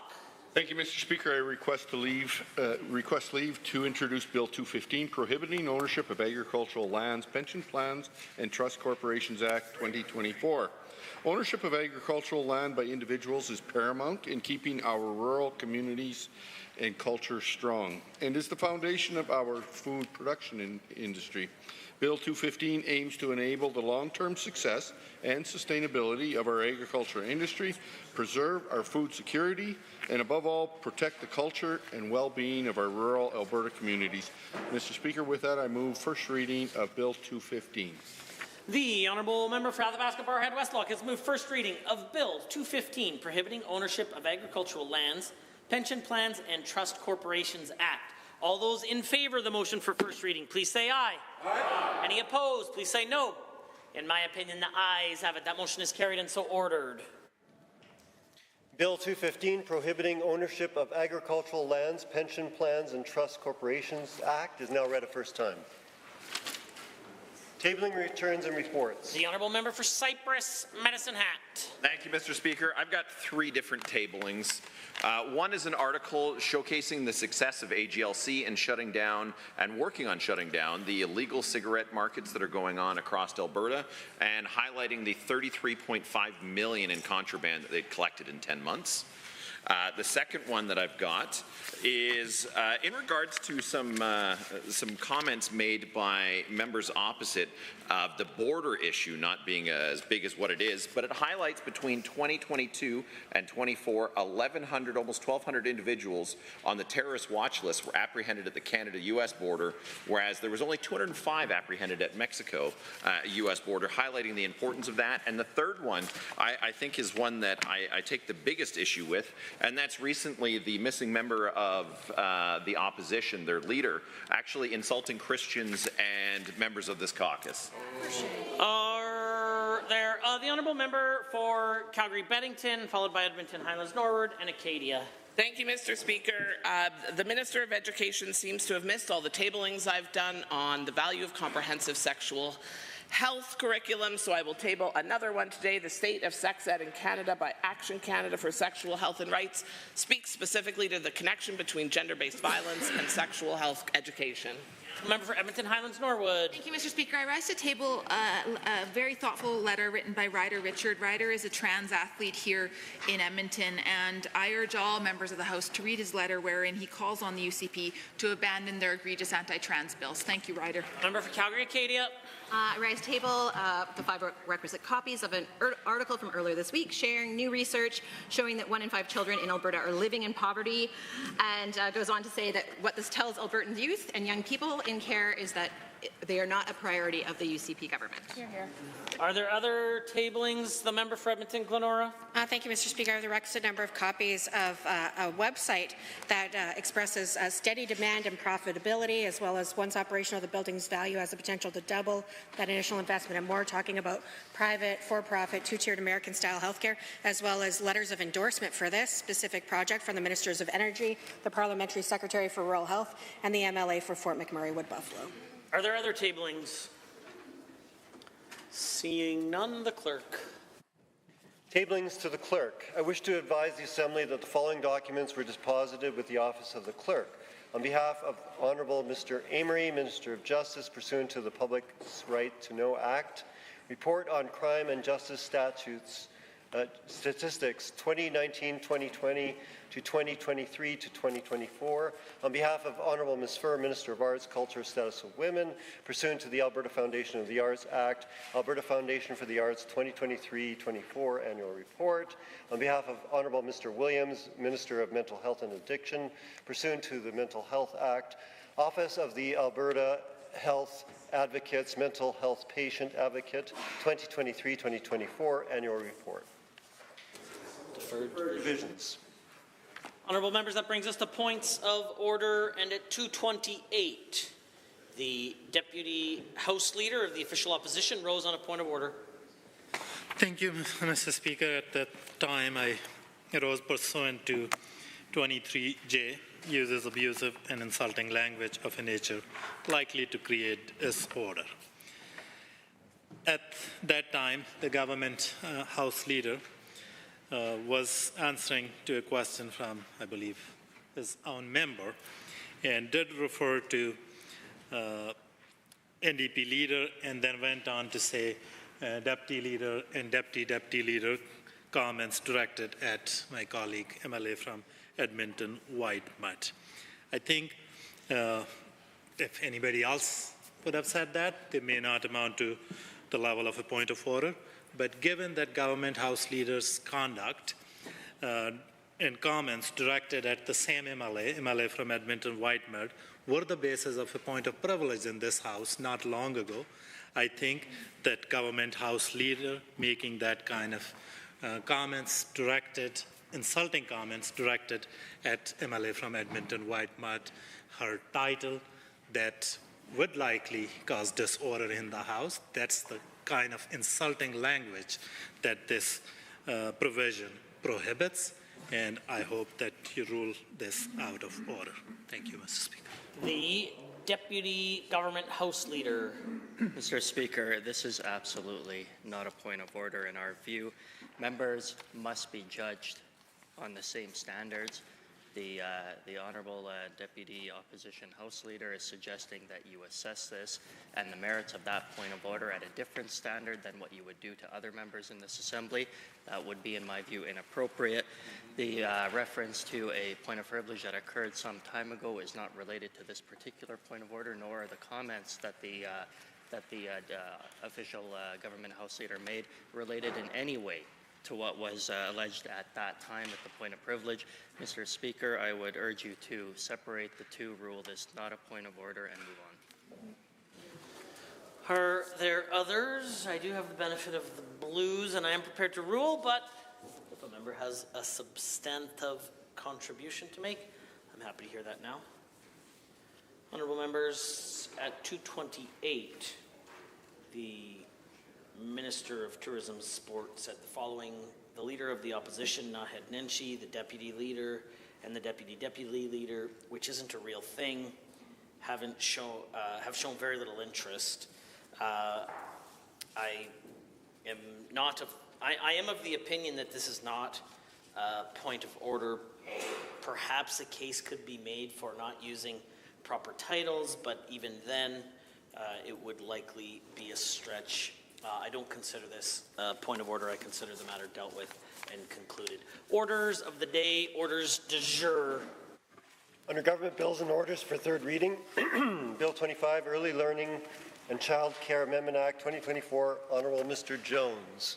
The Honourable the Minister of Jobs, Economy and Trade. Thank you, Mr. Speaker. I'm honoured to rise today to move third reading of Bill 25, the Early Learning and Child Care Amendment Act 2024. Mr. Speaker, early learning and childcare is essential to our economy, to families, and our communities. The Early Learning and Child Care Amendment Act is about maintaining families' trust and confidence in our childcare system while maintaining quality, accountability, and safety. The Early Learning and Child Care Act already outlines enforcement mechanisms to protect the health and well-being of children attending childcare programs across Alberta. But the reality is that our mechanisms in place were not designed for the rapid growth of the system today.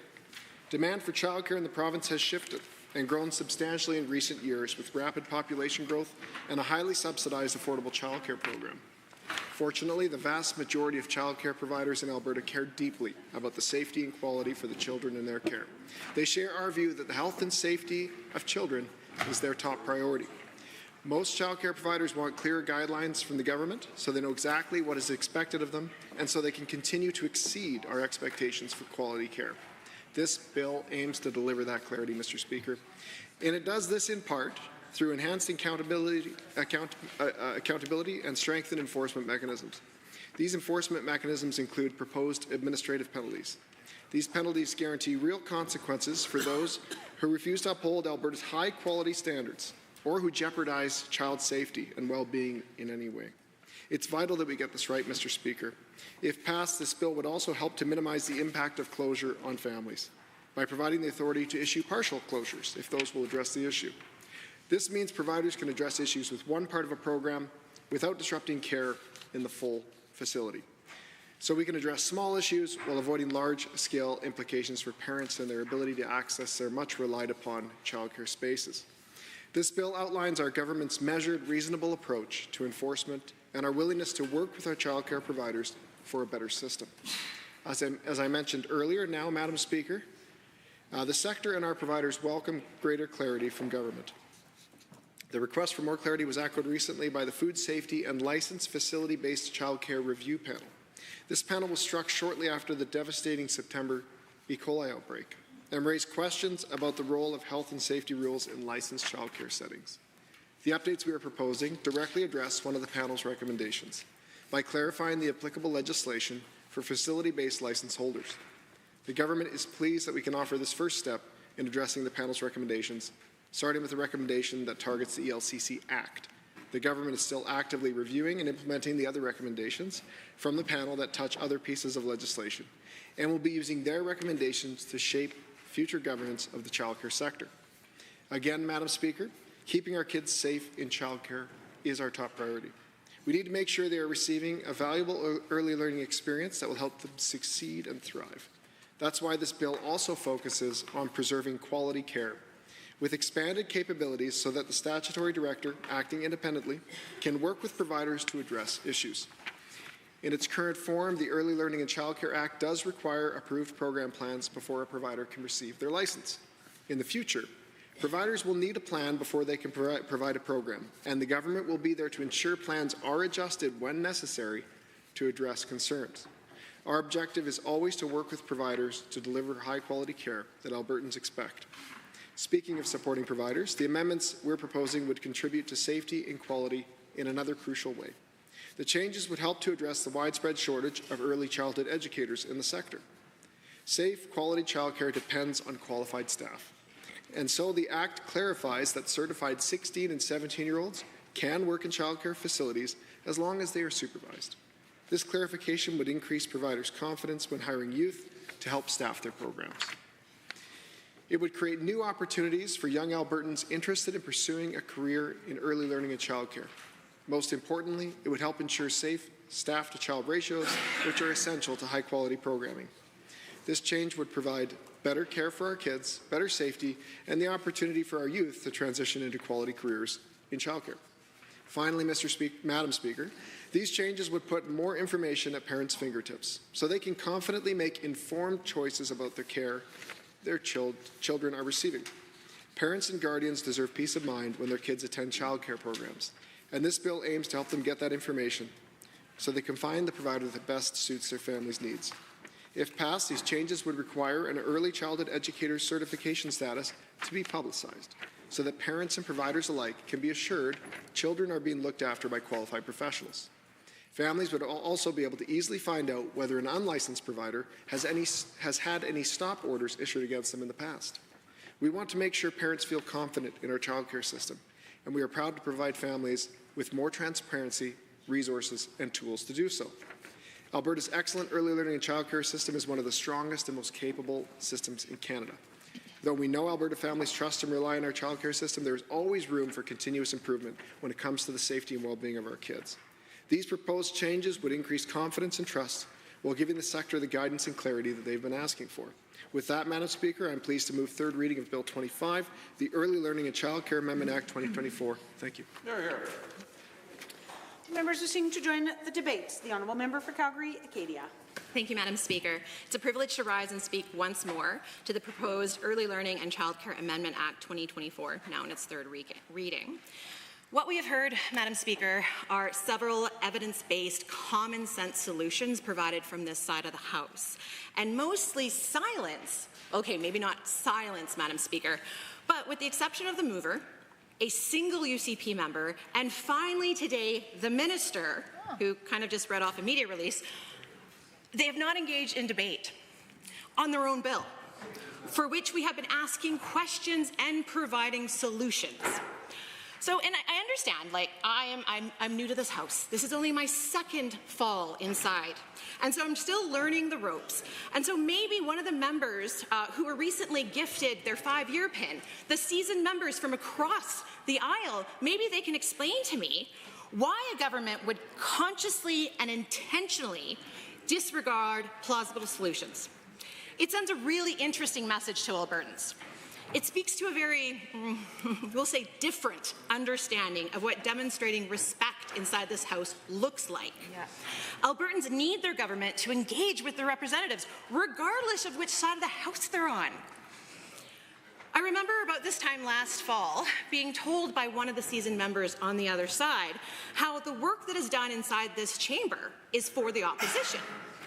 So now, Do you want to accept it? No, thank you. No, he's allowed quite yet until the third speaker.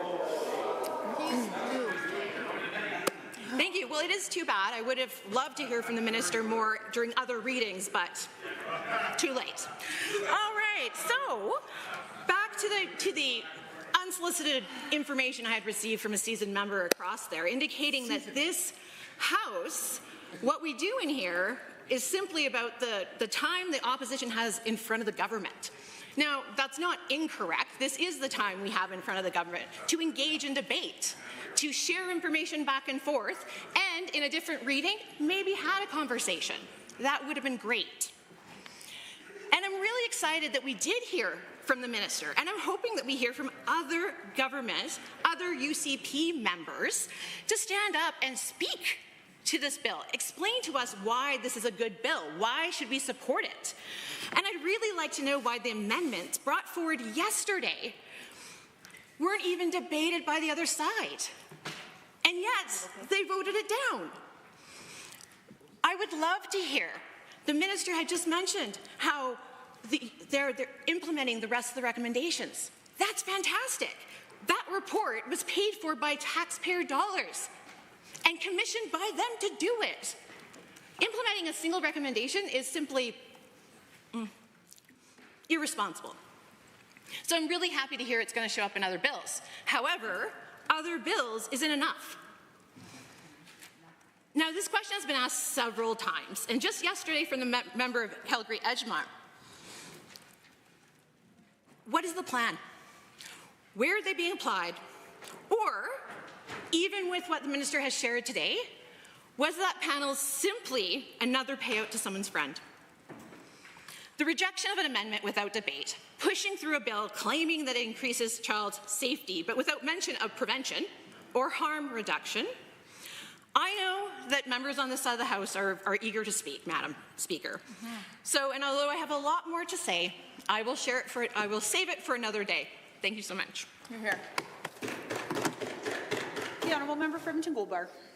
Madam Speaker, and I want to thank the member from Calgary Acadia for her passionate remarks on this bill.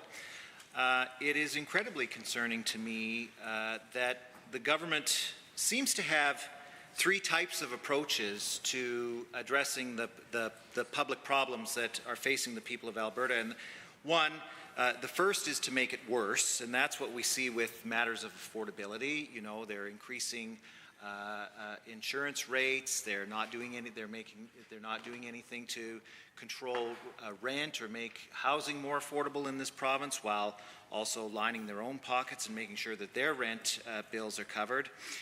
They make sure that public health care gets worse, while their minister is driving doctors out of the province. Their health minister is driving doctors out of the province. Other government ministers are endorsing private health care companies, setting up in their own ridings. So that's the first type of legislation that we've seen from this government since they've been elected. The second time, of course, is legislation that's focused on problems that don't exist. And I'm, of course, referring to the legislation that created the snitch line designed to harass suspected trans women competing in women's sports. And then the third type of legislation is the type of legislation that we have here today, which is a half measure that won't actually do anything meaningful to solve the problem that it's intended to solve. Like my friend from Calgary Acadia has said, this bill was prompted by an investigation that the government led into the poisoning of hundreds of children with E. coli at a number of childcare facilities in the Calgary area. Now, when the minister stands up and says that Canada has the safest childcare system in the entire country, what he neglects to say is that that one particular E. coli outbreak in Calgary in September of last year was the second largest E. coli outbreak in all of Canadian history, second only to Walkerton, Madam Speaker. So it takes a lot of brass for the minister to stand up and say that we have the safest system in the entire country when we've just gone through the worst E. coli outbreak, the second worst E. coli outbreak in Canadian history, and he's presenting legislation that won't do anything to solve the next one. And how do I know that it's not going to solve the next one, Madam Speaker? Because we've actually had another E. coli outbreak at a daycare in Blackfalds just a couple of months ago. And, you know, unlike the E. coli outbreak that happened in Calgary, there was no investigation into it whatsoever. Well, that's not true. There was not well-publicized investigation. AHS investigated it and found that in that case, it was person-to-person transmission. Very different from what happened at the E. coli outbreak in Calgary. Now, in Calgary, what happened is that the child care providers served tainted meat to the children in their care. This legislation will not prevent that from happening again, and neither will their related bill inspection or meat inspection bill. But more importantly, Madam Speaker, that's not what happened in Blackfalds. That was a person-to-person transmission. And now, you know, person-to-person transmission of E. coli is fairly clinical. So I want to break it down for people who may not understand exactly what's happening in those cases. That means poop's getting spread around. Poop is ending up from one child's bottom into somebody else's mouth, and that's how people are getting sick from E. coli. And there is nothing in this piece of legislation that will make children safe from that happening again. And in fact, it's incredibly concerning to me that my friend from Calgary, Acadia, proposed an amendment to at least clarify that child care providers are required to follow some basic hygiene protocols to make sure that kids aren't eating each other's poop in daycare again. But apparently, the UCP has no problem with kids eating poop and is not at all interested.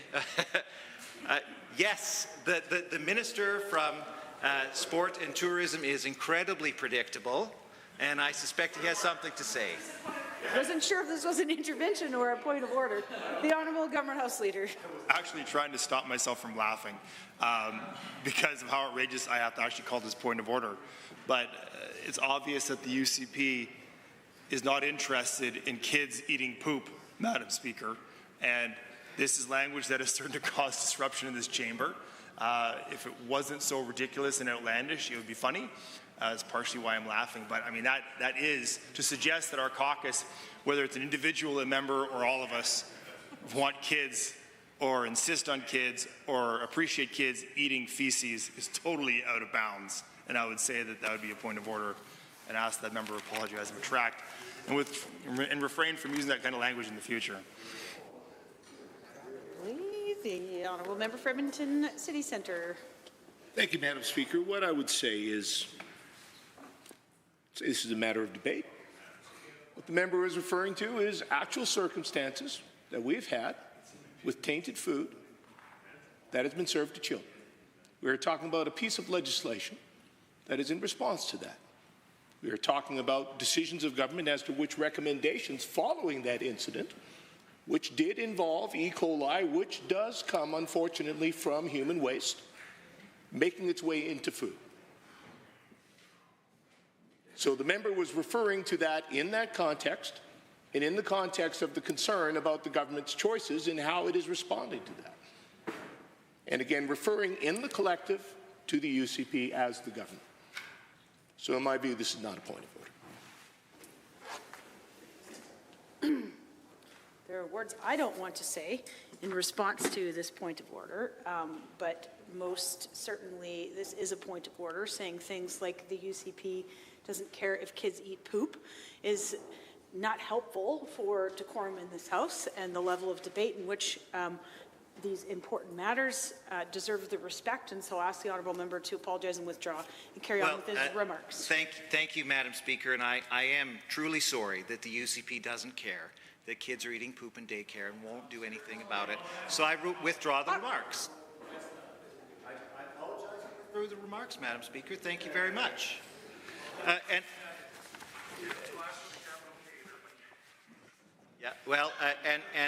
The members opposite are welcome to engage in debate at any time. So if they have something insightful to say, there's always the opportunity for them to stand up and offer their remarks in this regard. But my point is this, is that like my friend from Edmonton City Centre said in his defense of this point of order, that's how kids get sick from E. coli. They're ingesting human waste. There's no nicer way to put it. And if the UCP were truly concerned about preventing this from happening, they would have passed my friend from Calgary Acadia's amendment that would have at least clarified that early childhood providers are required to follow some basic hygiene protocols. Make sure that kids aren't eating poop. That's apparently a bridge too far for this government. And for the minister to say that, oh, the other problems that the food safety panel will identify will happen sometime in the future, well, why do kids have to wait? We know there is a significant problem with kids getting sick in E. coli. We've had 2 major outbreaks in just a year. And here we have a half measure that won't prevent any future outbreaks. And the minister has the gall to stand up and say that we've got the safest childcare system in the country? It's outrageous. And if I still had children in daycare, I would be terrified to send my kids, because this government is asleep at the wheel, not taking measures that will actually prevent kids from getting E. coli. The other issue that I have with the minister's statement was his bold suggestion that they're providing more information that'll be readily accessible at the fingertips of parents.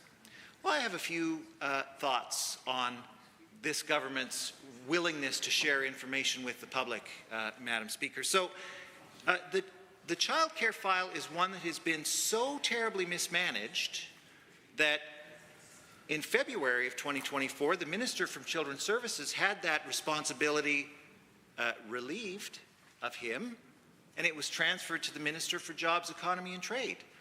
Now, it wasn't just because he was failing to protect children from E. coli outbreaks. There were a whole bunch of other failures that minister was responsible for, in particular with the funding arrangements with the federal government.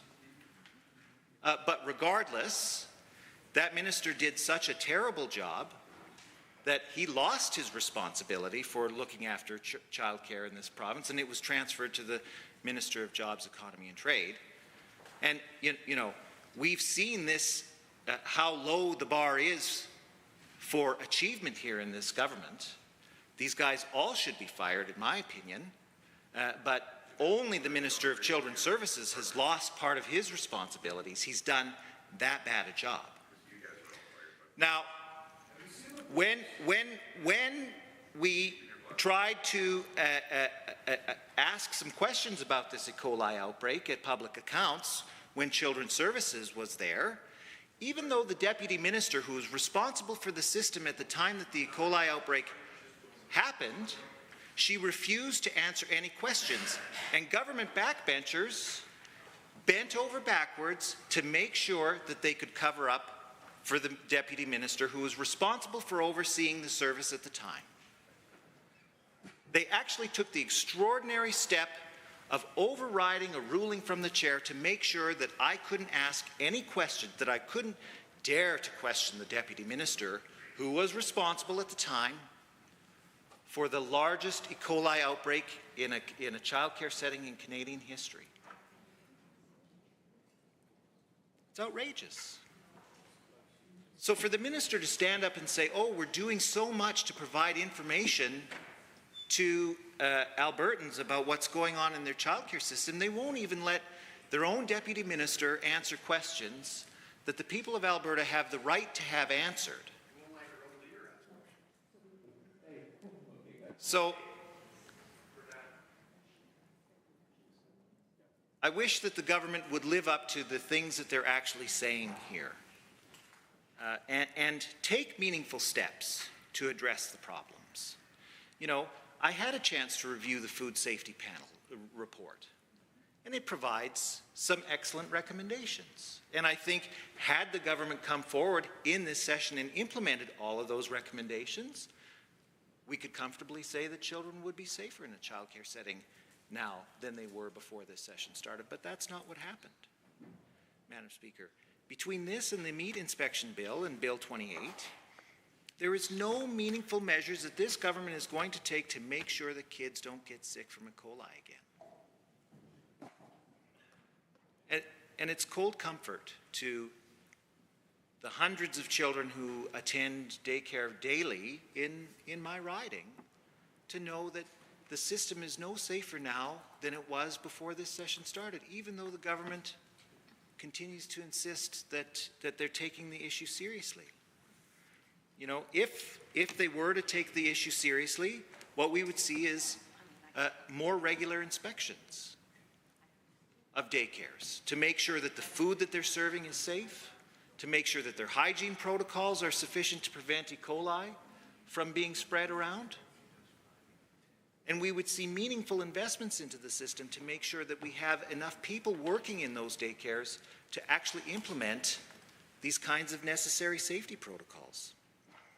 You know, the minister has talked about the need to increase the number of people working in childcare settings, and he'll do anything in his power except actually spend money on the system to put more people to work looking after our kids in daycares.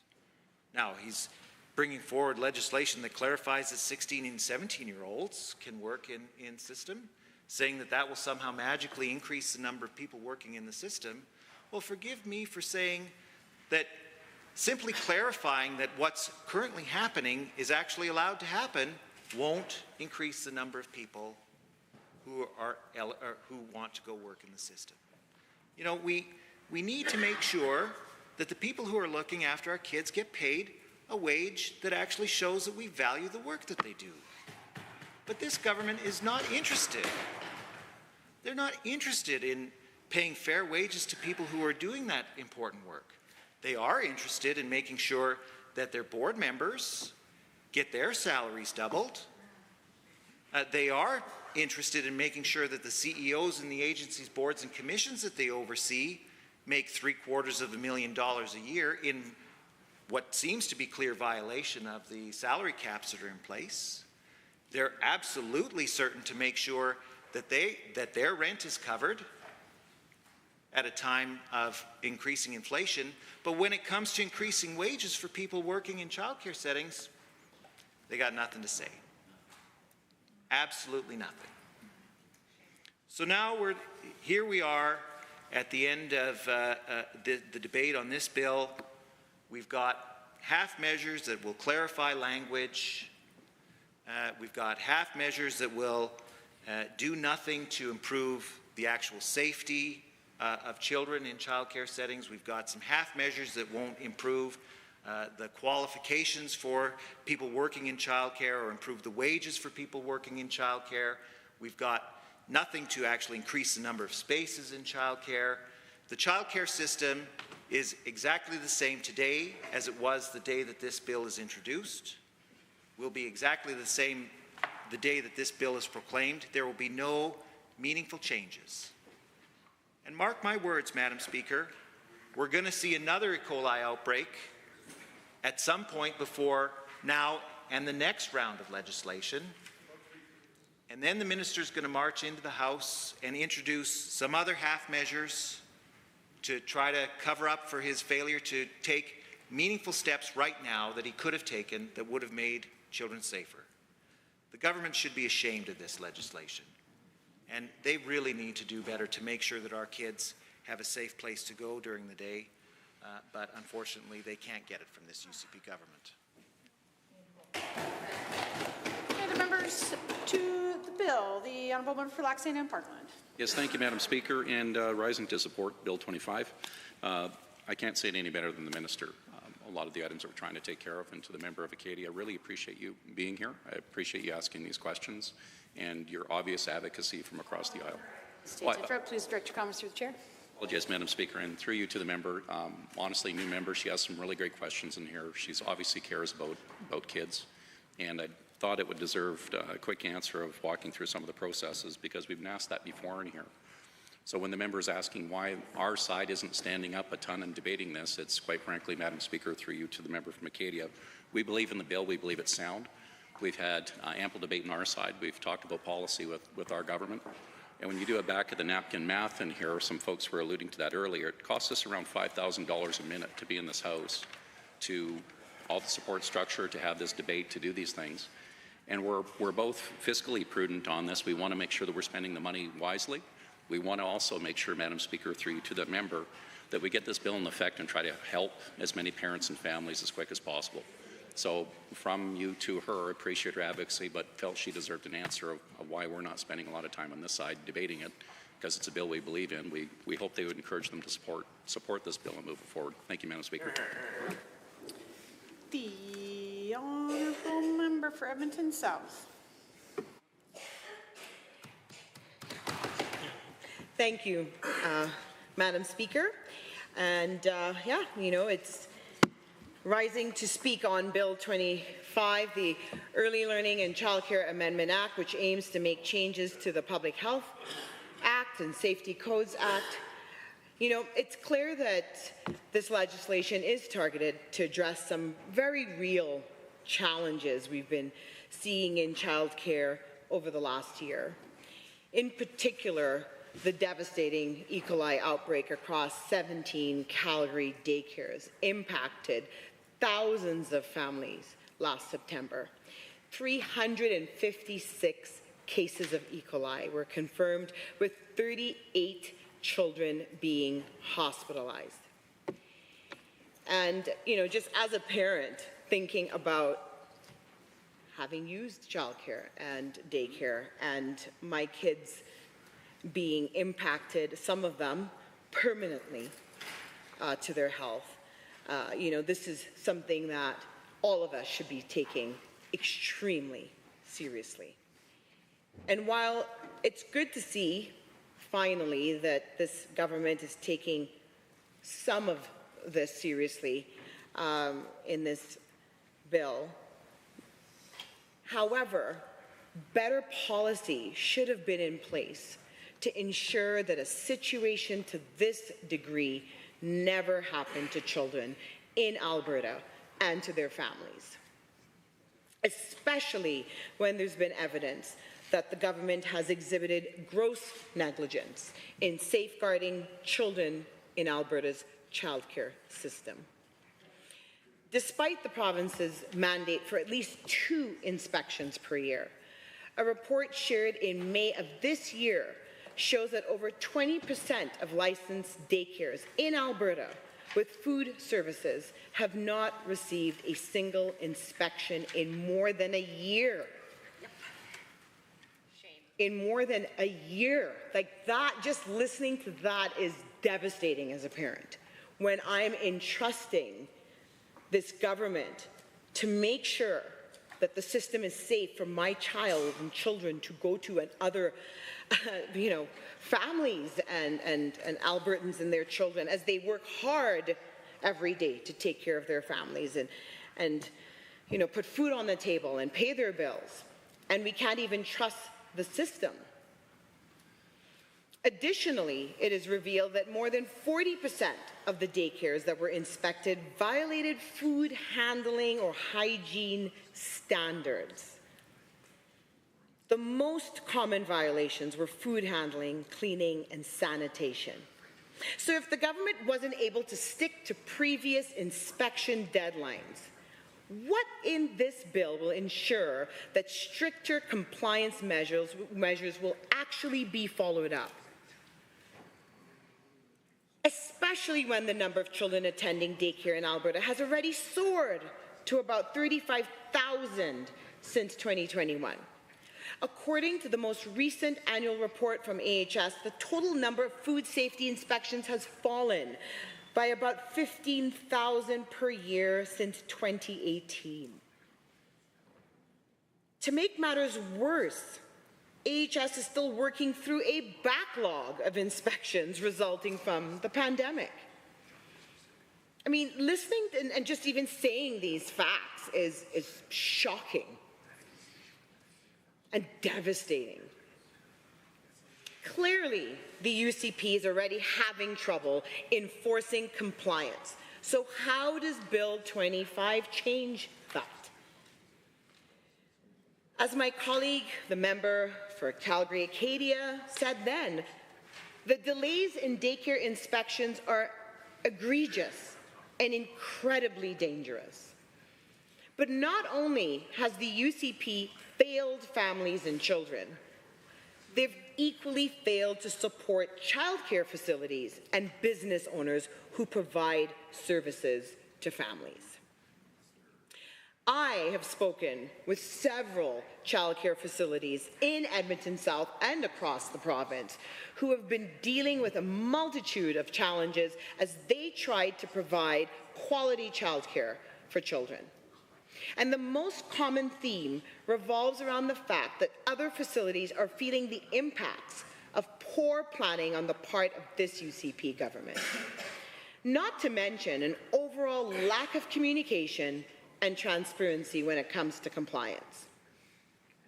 Even with more recent closures in Edmonton, owners are happy to see what they describe as bad apples facing major penalties for non-compliance. But they bring up the important role and the important note that when these facilities close their doors, dozens of parents are left scrambling to find alternative childcare with no notice or notification. So what's being done through Bill 25? To not only support parents as they scramble to find alternative care, but also to ensure that existing facilities can take on more children in a safe and effective way. A lot of parents will be in a tricky spot and have been in a tricky spot, especially now with the demand for daycares. And there's not even that many openings.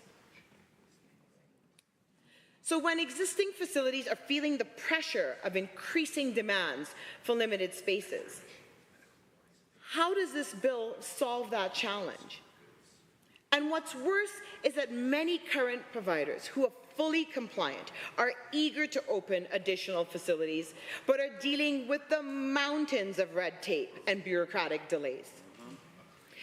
Parents and families in these situations are left hanging and in dire straits to get the help they need to work and to provide for their families. We know that affordable childcare is crucial to a strong and prosperous economy by allowing parents to return to work sooner and help them maintain meaningful employment, especially as we have an affordability crisis. There are definite obstacles that have undermined the trust that families have in the childcare system. You know, as I stand here and I speak to this bill that really has no depth or breadth and does not build trust or any real support for Albertan families, does not address the quality of care, and we should be leading in Canada in our quality childcare. I would expect more from this legislation on childcare, and I know that all Alberta families would too. Clearly, there is more work to be done to ensure that Bill 25 is comprehensive enough to support parents, children, and small business owners. And for that reason, I absolutely cannot support this. I don't even know what word to choose for this bill, and I will not be supporting Bill 25. Thank you, Madam Speaker. Any other members to join in on the debate? The Honourable Member for Edmonton Riverview. Well, thank you very much, Madam Speaker, and it's my pleasure to join my voice to the debate on Bill 25, Early Learning and Childcare Amendment Act 2024. So there are some things that this bill is doing. This bill will increase the scope of authority of the statutory director, creating more transparency regarding stop orders, early childhood educator certification status. They must be publicly posted now so that parents, people who are interested can know what situation is happening for that particular childcare centre. We know that there will be administrative penalties up to $10,000 for each infraction that must be paid by operators if they're found to be, not fulfilling on what they should be. 16 to 17-year-olds may work in centres under adult supervision, so that's another clarification. And this legislation does mandate compliance with the applicable health and safety acts. So those are some of the things that this bill does. And so it's a step forward, but it's not enough, Madam Speaker. We know that there's so much more that needs to happen, but I did want to identify some of the things that it does do. In 2023, as many of my colleagues have already spoken about, there were over 400 cases of E. coli across 17 licensed childcare facilities. 400 cases. That is horrific. That was a huge outbreak of E. coli that made many children sick. Many were hospitalized with their parents. And so because of this, this is kind of the antecedent, I guess, to this legislation. And the UCP did appoint a review panel to understand how can we avoid this kind of a catastrophic outbreak again. And this legislation is kind of part of their response to that. But it sort of boggles the mind that this panel actually made 30 recommendations. 30 recommendations to, make sure that this kind of a catastrophic outbreak never happened again, but have only implemented one of them through this legislation. So there's 29 that they are ignoring for some reason. And this is a UCP-appointed panel. I mean, it doesn't make much sense. Why would they not fulfill on all of them? So, I mean, that's a question I have for the government. And Bill 25 does not set any further requirements regarding hygiene policies at childcare facilities to eliminate future outbreaks. Another shortcoming of the legislation is that it does not apply to unlicensed childcare facilities. This will mean facilities will continue to be at risk for these, like an E. coli outbreak again, or other diseases perhaps. And so I guess there's some outstanding questions that certainly we have for the minister, that we have for the government. Why is the UCP not actually listening to the people they appointed to the panel regarding avoiding these kind of catastrophic events in the future? Why would they go to all that trouble but yet only implement one? The member for Calgary-Acadia put forward an amendment for a simple but extremely effective hygiene practice, hand washing. When we put forward that amendment, the UCP voted that down. And I guess I'm asking the minister and I'm asking the government why they would not accept that amendment. It is certainly something that we know makes a significant difference in, whether communicable diseases are transferred. It is a well-researched hygiene practice that makes a significant difference. But sadly, the UCP would not accept that as an amendment. Why did the UCP vote that down? But all of this is just folly, Madam Speaker, if nobody knows what's going on. And so, of course, we have, there's a system in place, or there's supposed to be a system in place for regular inspections of of daycare centers. And yet we know that those are not happening in many of them. And so how do we know if these practices, if the childcare centers are fulfilling on what they must to make sure children are safe in Alberta? Hey, we don't know. And so that's where the government really needs to step up. So it is about the implementation. They can have all the policy they want, but if nobody's further carrying out the practices of monitoring to ensure that childcare centers are fulfilling on what they need to, our children are at risk. Children are at risk in Alberta. Families are at risk. And certainly myself, as a mother of 3 sons who are now adult adults, so it's been a long time since they've been in childcare centres, but certainly as a single mom, I relied on them very much to care for my children. And at that time, we had a different name for it. It was accredited childcare centres. So I always went to accredited nonprofit childcare centres, and I must say I had a wonderful experience with all of them. And my grandson now, who's almost 2, goes to a licensed nonprofit childcare center, and certainly he's been thriving in that facility. We want to make sure all children are thriving, and so it is the responsibility of the government to make sure that these facilities are safe for children. So I want to say that the UCP has taken some steps forward, but has not gone far enough to make sure that children are safe in Alberta. Thank you, Madam Speaker. Others to join the debate? Seeing none, I will call the question. On third reading of Bill 25, the Early Learning and Child Care Amendment Act 2024. Those in favour of the motion for third reading, please say aye. Aye. Any opposed, please say no. That is carried. Bill 25, Early Learning and Child Care Amendment Act 2024 is now read a third time. Under Government Bills and Orders for third reading, Bill 30, Service Alberta Statutes Amendment Act 2024. Honourable Mr. Nally. The Honourable Minister of Service Alberta and Red Tape Reduction. Thank you, Madam Speaker. I rise to move third reading of Bill 30, the Service Alberta Statutes Amendment Act 2024. Bill 30 contains important practical changes recommended directly by Albertans for the Condominium Property Act, the Prompt Payment and Construction Lien Act, and the Public Works Act. These changes are aimed at ensuring the condominium and construction sectors have access to reliable legislation that meets their needs. For example, members of the condominium community have been asking for the establishment of a condominium dispute resolution tribunal for years. Bill 30 lays the framework to make that happen. If passed, it would also enable chargebacks to be treated as contributions, protecting condominium owners from rising fees or special levies that would otherwise be required to cover the cost of unexpected damage or costs caused by the actions or inactions of another owner or persons they are responsible for.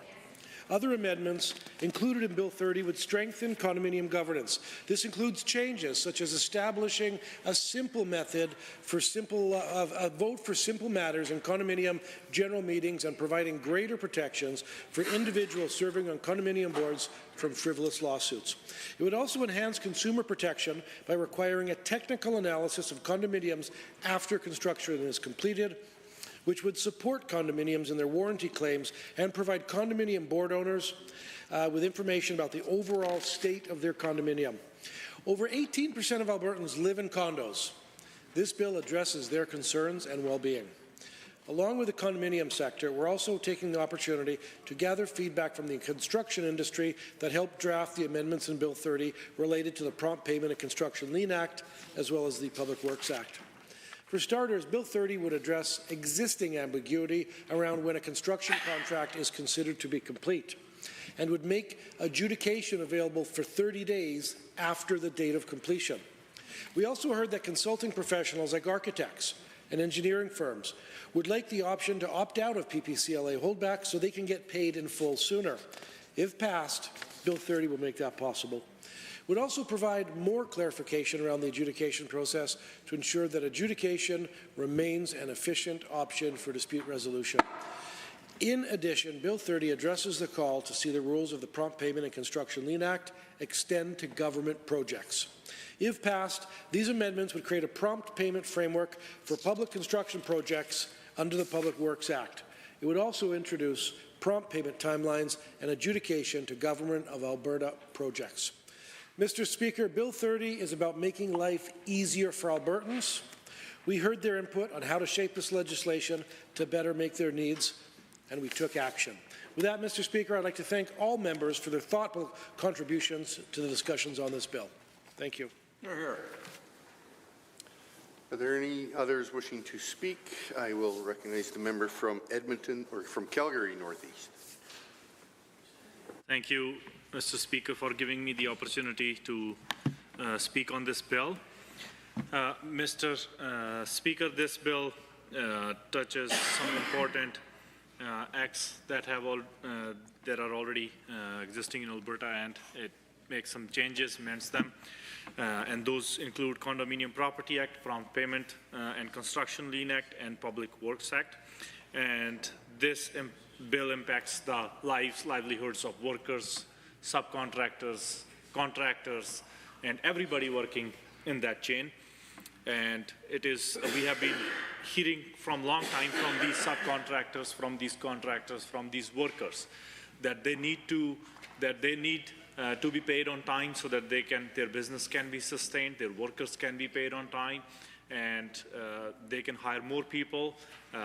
And finally, we have seen that they are getting what they asked for, and the intent of this bill is good, and it is important that we all work together to make sure that we all serve our constituents and Albertans, and make sure that we provide the environment for them which is safe. We make sure that they get paid on time so that they can pay the bills on time, and they can raise their families and have stress-free life here in Alberta.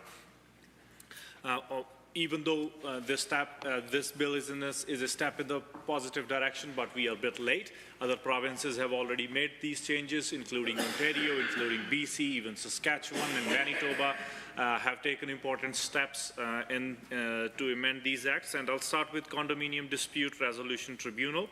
One of my constituents reached out to me because he had some issues going on with condominium dealing with condominium dispute in the building where he lived, and he was pretty stressed out and was already going through tough time, didn't have much money to go to the court and fight expensive legal battles because of the affordability crisis that is caused by this government. So he was really struggling and reached out to my office for help, and we had detailed discussion around how it will help if there was a tribunal that was existing in Alberta that could have sorted out his case on time.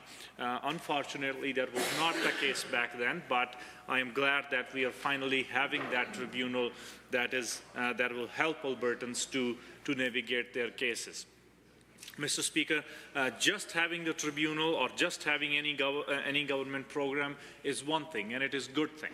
But making sure it is well-resourced, making sure there are enough resources behind that program, and that programs actually serves the needs of the people we represent is another important and integral part of the job that this government does. Mr. Speaker, I used to be the critic for small business, and there is a very good program in Alberta's government, and we call it BizConnect program, but it was not well resourced and it was not well advertised so that Albertans can actually benefit from it, from that program.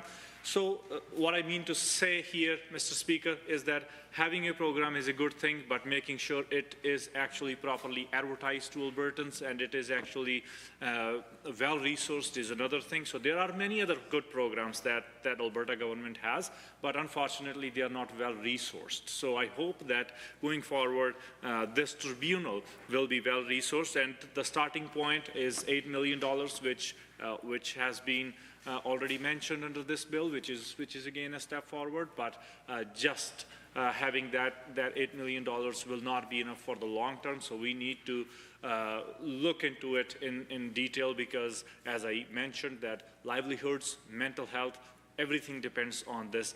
And Mr. Speaker, the condominiums are not just the brick and mortar places, they are the actual homes where people have invested their long life savings and where people raise their families, where they raise their kids and build their dreams. So, Mr. Speaker, we need to take it very seriously, and I'm again glad that it is a step forward in a positive direction, and lots of Albertans depend on it. There are about 250,000 condominium units that will be impacted, and more than 500,000 Albertans who live in these condominiums will see the benefit. But again, as I said, that my only caution and my only concern here is that we need to make sure that we actually fund this tribunal and there are actual resources. Second thing that this bill talks about is the technical audits. I'm glad that we are catching up on the standards, but we still need to look into other provinces, other jurisdictions to see what can be done. Currently, this bill introduces mandatory technical audits for new condos. This aligns with Ontario's existing standards. It ensures structural soundness and addressing defects and buyer assurance. And Alberta's history of condo defects underscores needs, which owners have often paid out of pocket to fix the leaky roofs, to fix the electrical systems and other defects that were there in the condominium units. And I'm glad that this bill will address that. It is better late than never, and but going forward, addressing these needs is critical for all of the elected officials, because we serve the people who have elected us, and they expect nothing less and they deserve nothing less, Mr. Speaker. We should be leading other provinces when it comes to serving those constituents and serving Albertans. We shouldn't be catching up with other provinces. This bill also requires technical audits for newly built condominium buildings, and this is a critical step forward, aligning with other provinces, and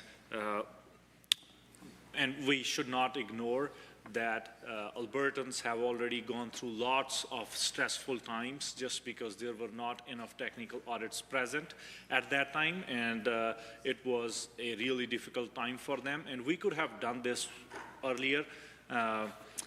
This shouldn't have taken this long for this government to come up with this bill and with these changes in this bill.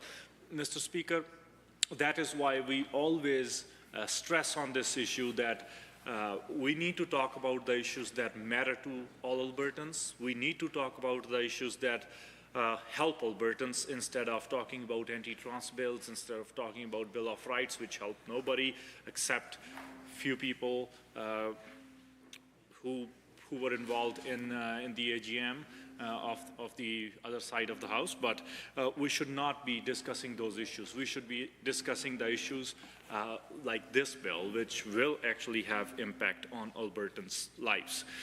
Third thing, Mr. Speaker, I want to talk about is prompt payment legislation. And it is important that we are learning from Ontario, we are learning from Saskatchewan, and even we are learning from federal government. Mr. Speaker, it is a step forward, but this part doesn't go far enough. The criteria to be paid to the time period that is set under this bill to be paid from contractors to subcontractors and then everybody else in the chain does not align with other provinces like Ontario and BC, where they just have 7 days after receiving the payment from the contractor. The contractor must pay to the subcontractors after receiving the payment from the Crown. But here it is way more than that, and that is not something that those subcontractors were looking for. Even setting a timeline, again, a good thing.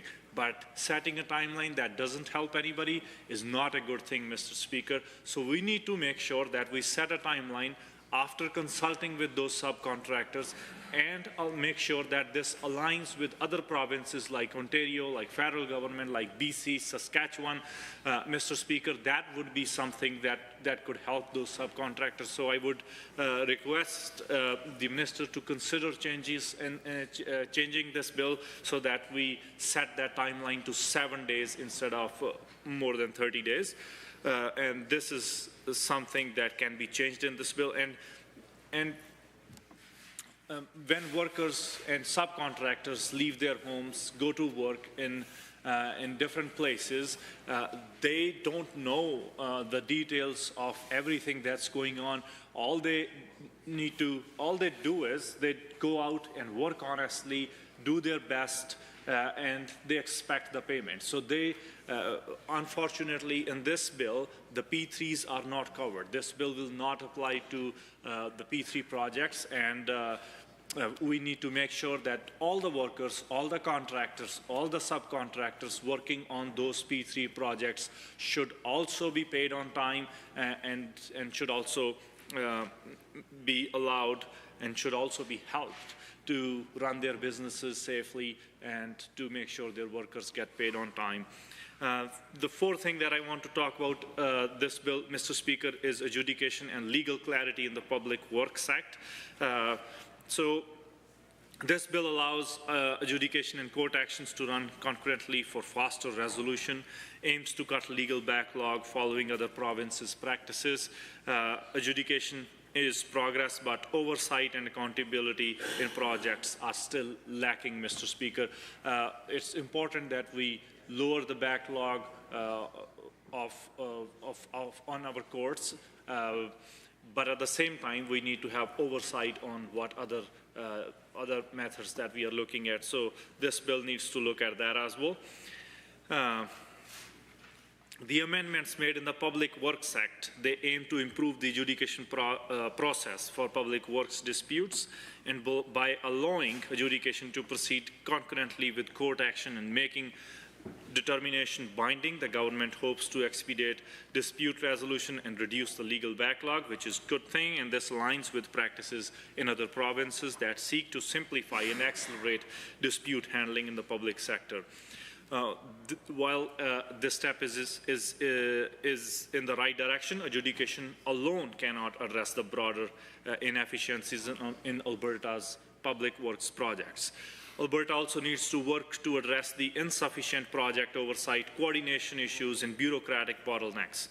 Adjudication is helpful for specific payment-related disputes, but it does not tackle these systemic issues which require a more comprehensive approach, including transparency, clear timelines, and accountability measures to prevent delays before they occur. We need to learn from other provinces, and condo tribunals, Ontario and BC offer online accessible systems.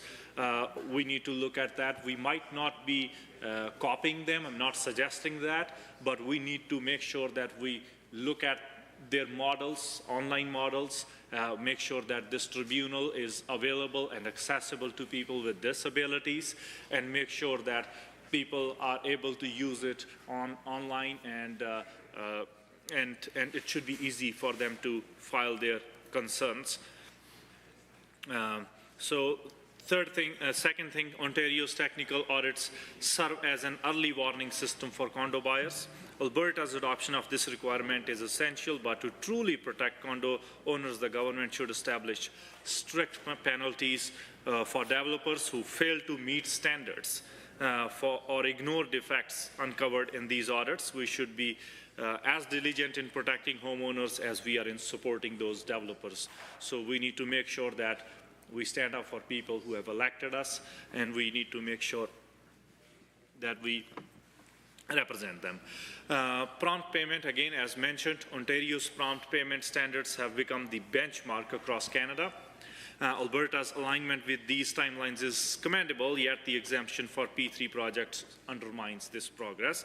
In other provinces, prompt payment timelines are becoming universally applied to avoid loopholes, ensuring that everyone in the contract chain, from contractors to small subcontractors, receive timely payment. Alberta should also consider to reduce the payment deadlines to 7 days, as I mentioned in my earlier remarks when I was speaking to these audits, making it similar to other jurisdictions. UCPs has a pattern of reactive government. They do not like to lead, they like to react to things, whether it is the Green LRT project and other projects. They are always reactive. While I acknowledge the progress made in this bill, it is essential to recognize a pattern that this government has, which is of reactive governments rather than proactive and visionary leadership. It is missing in Alberta, it is missing in this government. Alberta is adopting policies and protections that other provinces implemented years ago. And instead of leading with innovation, instead of leading and coming up with visionary leadership to protect Albertans, this government is not doing the job, and they are just trying to catch up with what is happening in other provinces. And while they are busy trying to catch up, Albertans have suffered a lot. Albertans have spent lots of their hard-earned money just to fight expensive, unnecessary legal battles. And Albertans have gone through a lot of stress, which they shouldn't have gone through if this government could have paid attention a little bit earlier. For instance, a technical audit requirement for new condo builds is essential, but had we enacted it sooner, thousands of Albertans could have spared costly repairs and legal battles.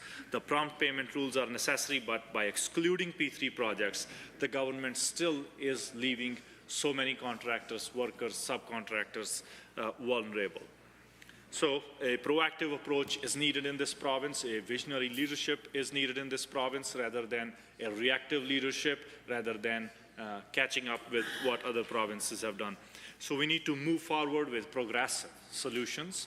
Mr. Speaker, as we move forward with Bill 30, I urge this government to consider stronger and more progressive solutions to truly serve Albertans. And there are some ways that this government can do that, and if they are open for dialogue and discussion, I'm happy to suggest some suggestions. Universal prompt payment protections should be applied to all P3s and and the current exemption creates inequality within the construction sector. So they can make changes to that. Developer accountability can be improved, and they should introduce stricter regulations to hold that. Similarly, I have already made some suggestions on public work oversight, digital accessibility, and in conclusion, Mr. Speaker, I want to say to my fellow members that we should support this bill. It is a positive step. It is a step in the positive and right direction, but at the same time, we should keep a sharp eye on funding this tribunal, making sure workers are paid on time, making sure Albertans feel safe in the places that they invest. And with that, Mr. Speaker, thank you for giving me an opportunity to speak on this bill. The Honourable Minister for Innovation Technology. Well, thank you, Mr. Speaker. I appreciate the opportunity to rise and speak in favor of my colleague's bill, Bill 30, the Service Alberta Statutes Amendment Act of 2024. Mr. Speaker, this is near and dear to my heart because, as you know, I actually served as Minister of Service Alberta for a number of years before my colleague took over the file. So I know a thing or two about what he's been working on. And, Mr. Speaker, I'm going to get to Bill 30 in just a second, but I want to take a little trip down memory lane because it is relevant to the discussion at hand. You know, when we first formed government in 2019, we realized that we had inherited a ton of work that had been left undone by the NDP. And Service Alberta was a perfect example of a file that had been left completely ignored by the NDP. And as a result, over the 3.5 years that I spent as Service Alberta Minister, we brought forward more legislation in that period of time and got it across the finish line. More legislation, Mr. Speaker, than the last 10 years by all ministers of Service Alberta combined. Because there was so much work left undone by the NDP that we had so much work to do. And I'm really proud of that track record. Mr. Speaker, let's go through a trip down memory lane. There was my first bill, Bill 3, in the 30th Legislature, the Mobile Home Sites Tenancies Act. If you remember here, Mr. Speaker, folks from mobile home communities did not have access to a dispute resolution service. You know, if you lived in a condo or if you lived in a regular home, Mr. Speaker, you could go to the Residential Tenancies Dispute Resolution Service. And you know, all that folks living in mobile homes communities wanted was to have the same treatment as everybody else, Mr. Speaker. If they had a dispute with their landlord, they wanted to be able to go to a dispute resolution tribunal that specialized in those kinds of cases instead of having to go to the courts.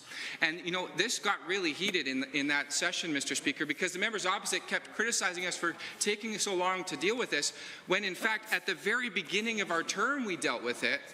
And yet, for 4 years, they were arguing with themselves when they were in government about whether they should do anything about it. They dithered for 4 years, Mr. Speaker. We got the job done.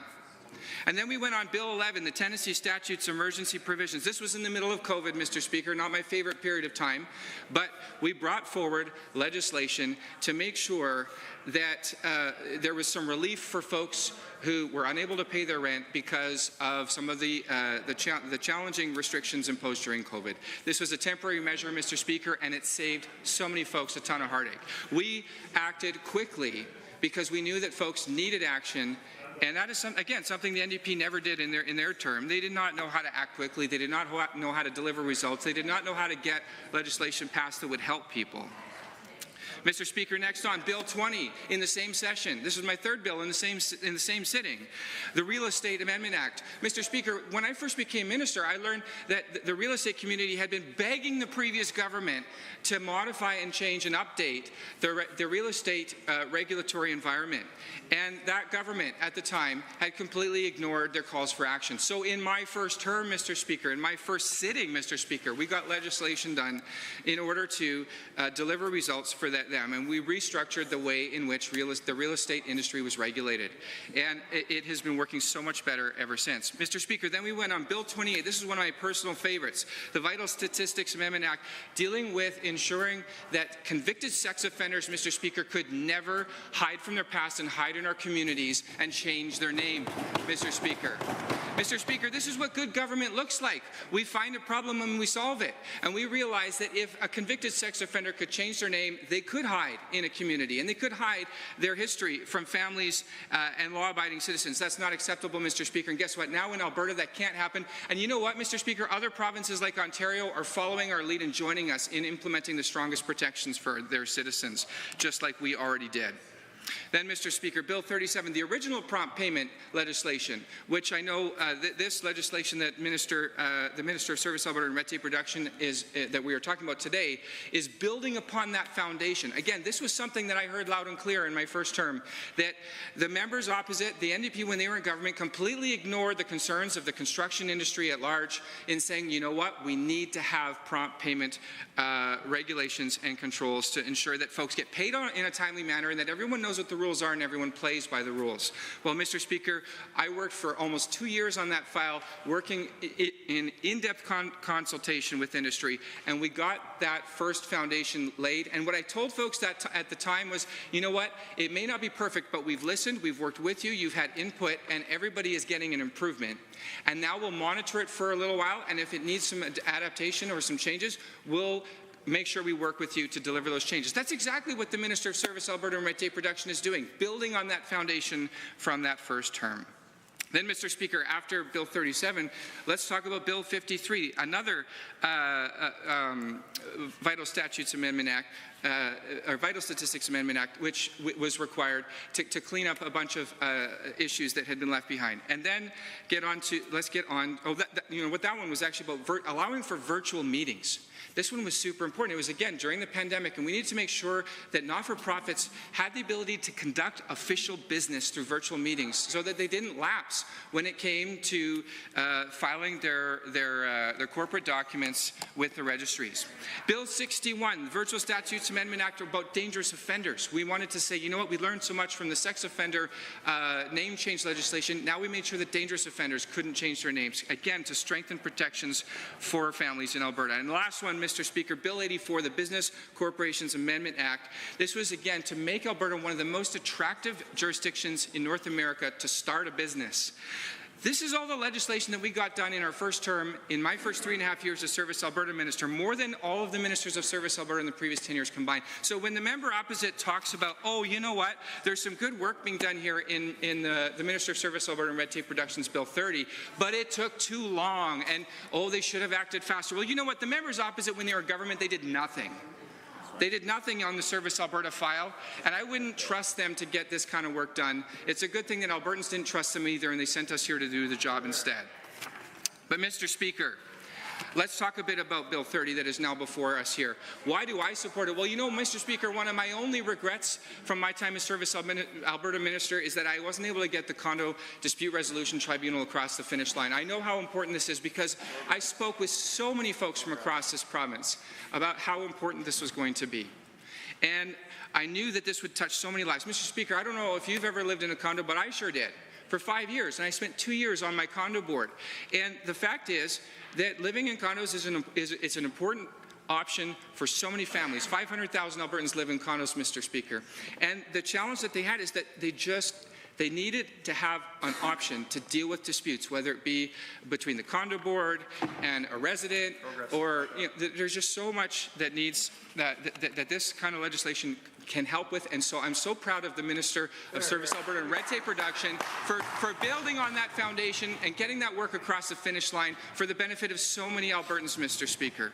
So again, just to wrap up, I support this legislation. It is super important. It builds on a lot of the work that we've been doing for 4.5 years, almost 5 years, and it certainly eclipses anything the NDP ever even tried to do in their term in government. So I will not listen to them when they lecture and saying that it should have been done faster, Mr. Speaker. We are moving at lightning speed by comparison, and we will continue to do so. Thank you. Are there any others wishing to speak? Seeing none, the Honourable Minister of Service Alberta and Red Tape Reduction to close debate. Waive that. The Honourable Minister of Service Alberta and Red Tape Reduction has moved third reading of Bill 30, Service Alberta Statutes Amendment Act 2024. Those in favour of the motion for third reading, please say aye. Aye. Those opposed, please say no. That motion is carried. Bill 30, Service Alberta Statutes Amendment Act 2024 is now read a third time. Under Government Bills and Orders, for second reading, Bill 33, Protection of Privacy Act, adjourned debate. Member Arkan Paul. The Honourable Member for Edmonton West Henday has about 1 minute left if he wishes. Otherwise, we have the member for Edmonton Castle Downs. Thank you, Mr. Speaker. It's a pleasure to rise this afternoon to speak to Bill 33, Protection of Privacy Act. This piece of legislation is really important because it's something that addresses Albertans' privacy and protecting that. Throughout the debate so far, we've heard some significant concerns about this piece of legislation, and that it's so important to get it right, that in order to safeguard the dignity of each Albertan, we need to really be able to ensure that what the government is putting forward is exactly what it should be, just to make sure that it's the right piece of legislation. So the existing legislation that this will replace is quite outdated, and it absolutely needs to be updated. There's so much going on right now in the way of technology and data that this is a piece of legislation that is absolutely needed. However, we do have some significant questions and some concerns about the timing of this legislation and whether or not it should be able to proceed right now. There's some things that we're worried about, that there's not the proper checks and balances in this privacy legislation. We think that there's some significant increases to some of the timelines, and quite frankly, which is not shocking from this government, but addition of red tape. And so we've heard over and over that there's significant trust from Albertans when it comes to this government. And when we're looking at something as significant and as important as the Protection of Privacy Act, from Albertans that don't trust this government, we need to make sure that the legislation that's being put forward is as good and clear and precise as it needs to be. There's 5 key changes that this legislation will do, and it's prohibiting the sale of personal information, introducing requirements of privacy management programs, privacy impact assessments, and breach notifications, update collection notices and requirements, introducing clauses around non-personal data, and increasing fines for violators. So it's a big task, Mr. Speaker, and we want to make sure that when we're looking at everything that needs to be done, that we're considering all of the feedback that has been received. There's been some recommendations that have come forward in the past, and a lot of those recommendations aren't actually being implemented in this legislation. So at this point, Mr. Speaker, I would like to introduce an amendment.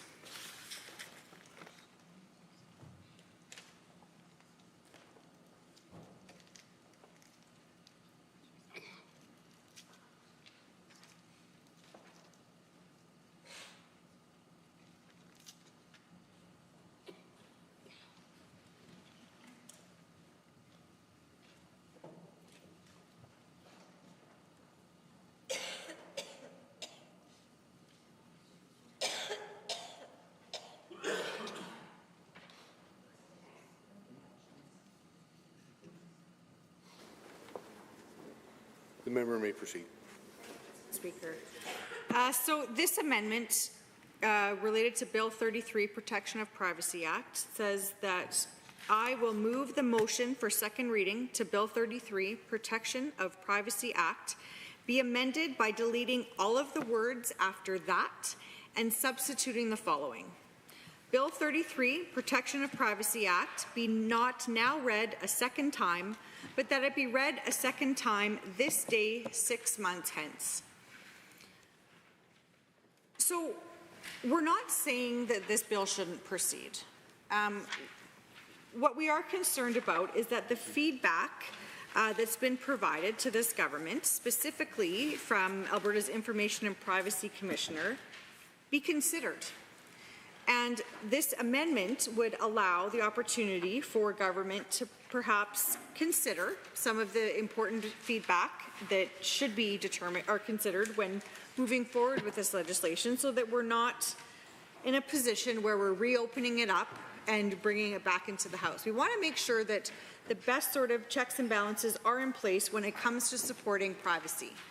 So we have been very, very clear with this government when we've been debating this, is that there's some serious concerns, not raised just by Albertans, but by the Privacy Commissioner. And we can't support it going forward the way that it is, Mr. Speaker. The job of this Assembly is to put checks and balances in place for that legislation. And so in order to make sure that this is something that is done properly, done right, done with feedback from those that clearly understand the legislation and have made recommendations, we're just asking that it not be read a second time today, that it be delayed until 6 months. So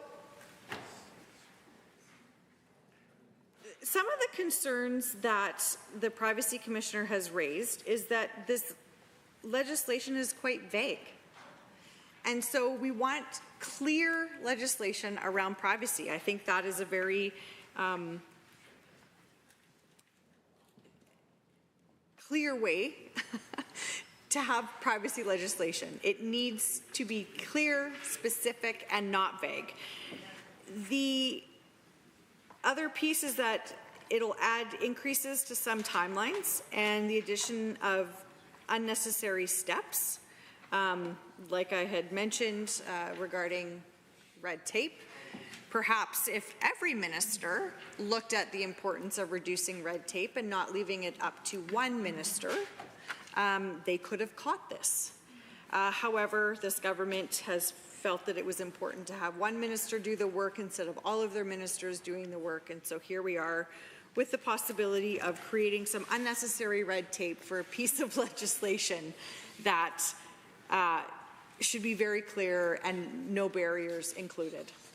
So with that, Mr. Speaker, I'm encouraging all members of this House to support this amendment and just delay the process. 6 months is all that we're asking. We think that's reasonable. And yeah, please support this amendment. Thank you.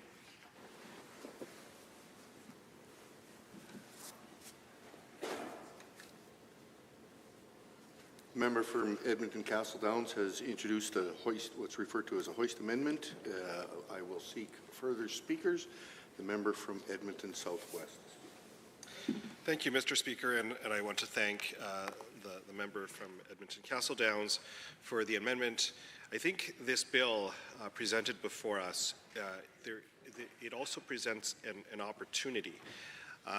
The current iteration of this bill is presented as a modernization of Alberta's privacy laws. It offers much in promises, but really it's a bit lacking in the desired substance, and particularly based on what we're hearing from stakeholders, it does not protect Albertans as it claims to. And in fact, the way that the legislation is structured right now, it introduces confusion, in some cases even weakens oversight and ignores perhaps the most pressing risks of modern technology. And so, Mr. Speaker, the amendment that the honourable member has presented, I think, is a reasonable and fair one. It does not reject the premise of this bill and legislation. It simply is asking for more time, for more opportunity to perhaps work collaboratively as a chamber to ensure that this is the best piece of legislation possible that will protect Albertans for generations. I should mention that the FOIP Act, which this legislation is meant to replace, was last updated more than 20 years ago. And so when you look at Bill 33 and Bill 34 as well, it really is intended to be enduring. It's intended to reflect the changing times that we live in. But, you know, if you look at the reality 20 years ago, the world has changed dramatically. And so this piece of legislation is quite lacking. It is not future-proofed. It is not going to ensure that it remains relevant far into the future. We now live in a data-driven society where vast amounts of personal information are collected, analyzed, and used by both public and private entities. And Mr. Speaker, this presents both opportunities and risks, and so it's absolutely imperative that our privacy laws keep pace. But I have to say, and I've certainly said this last time I rose to speak on this bill, that Bill 33 fails to rise to the occasion. I do want to sort of set the broader tone, because I think sometimes we can get enmeshed in the details and really forget kind of the broader strokes and why particular pieces of legislation is important, why the work that we collectively do in this chamber is important to Albertans' lives. Fundamentally, what we're talking about is privacy. And privacy matters now more than ever before. It might seem abstract, and certainly this concept of privacy 20 years ago meant some very different things. The reality is that our information in this digital age is everywhere. It's ubiquitous. It's on government websites, health apps, educational platforms. Everything that you do in your daily lives requires you to disclose your personal information, to sign up for new services, and certainly even to access simple, basic government services, you're required to disclose your personal information. And so when Albertans share their information, they're not just handing over numbers and addresses, they're also sharing part of their lives. And so it comes with a trust. And with that trust comes a sense of responsibility, which I believe under this current iteration of the bill, the government is failing to meet, because it's not just a bureaucratic checkbox. You know, we've protected Albertans' privacy. It's about ensuring that Albertans ultimately have control over their own information, and that we recognize that we're simply government organs and government institutions are simply the stewards of this information. But we need to ensure that the structure, appropriate structure and framework is in place, because when we weaken privacy protections, which this bill inadvertently does in its current form, we actually undermine Albertans' ability to fully engage and participate in all that life has to offer and all of the different services that that government offers in this digital age. Mr. Speaker, I have to say that one of the most striking structural problems, and I did raise this the last time I spoke on Bill 33, is the fact that it now bifurcates Alberta's privacy framework into Bill 33 and Bill 34. And by splitting the Freedom of Information and Protection of Privacy Act into two separate pieces of legislation, one for privacy and one for access to information, what that does is it actually creates risk for it to be incoherent. It actually creates risk and makes it more challenging for the average and regular Albertans to be able to navigate through the maze of bureaucratic regulations, to be able to frankly understand what their rights are under the law. And I think that's really important, that legislation should be accessible to everyday Albertans. And let's be honest, most Albertans, you know, we don't, myself included, we don't spend their evenings reading legislative texts. I do because I have to, but a lot of Albertans don't. And but it's imperative that they know what their rights are. They know what remedies are and what the pathways for recourse might be if their privacy rights or other rights are violated. But under this current structure, understanding those rights will be a game of legislative hopscotch, if you will. You might need a course in sort of basic legal research to be able to understand and figure out what applies to what. And frankly, Mr. Speaker, I think that does a disservice to everyday Albertans. You know, when they should, legislation should be structured in such a way that Albertans with a certain level of literacy can answer basic questions like, which act governs their information? Where do they file a complaint? What happens if one law contradicts the other? And what we're finding is that even stakeholders, even those that are learned in the law, are struggling to answer these questions under this current structure and how the bill is presented. And instead of simplifying the system, the government has added red tape. And red tape, Mr. Speaker, doesn't really protect anybody, as you know. So what I, again, would encourage members on the other side of the House is, let's work collaboratively on this piece of legislation. This is a very reasonable amendment.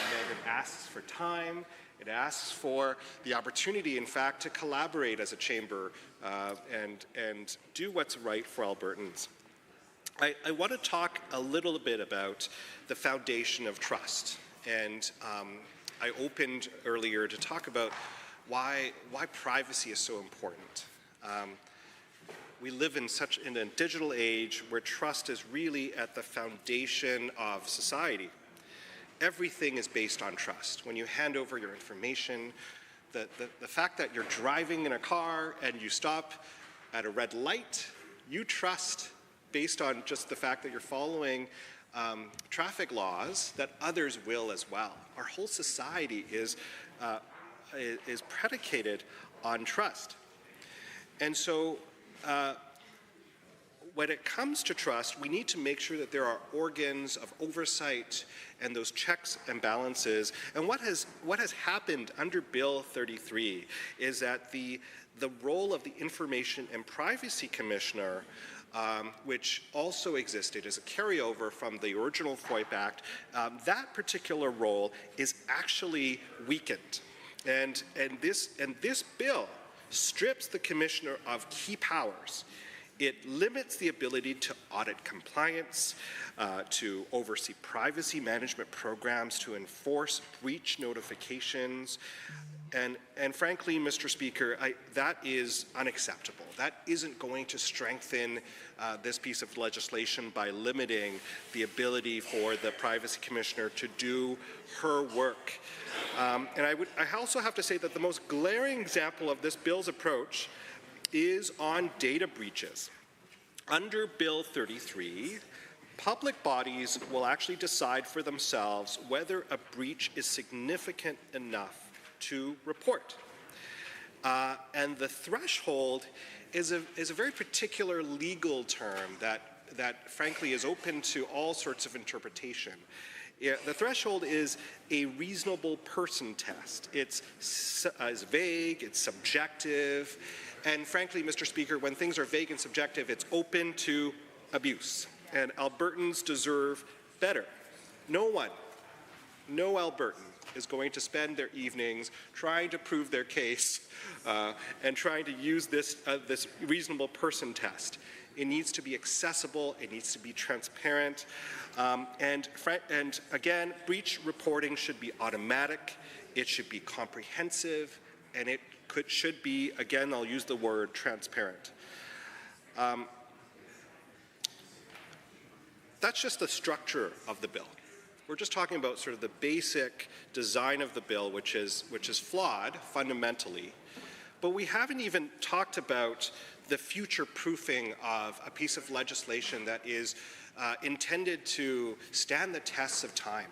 You know, again, I mentioned that the previous FOIP Act was last updated 20 years ago, and the world has changed. The world has changed. I think Taylor Swift was still a child 20 years ago. So, so yes, the world is absolutely different.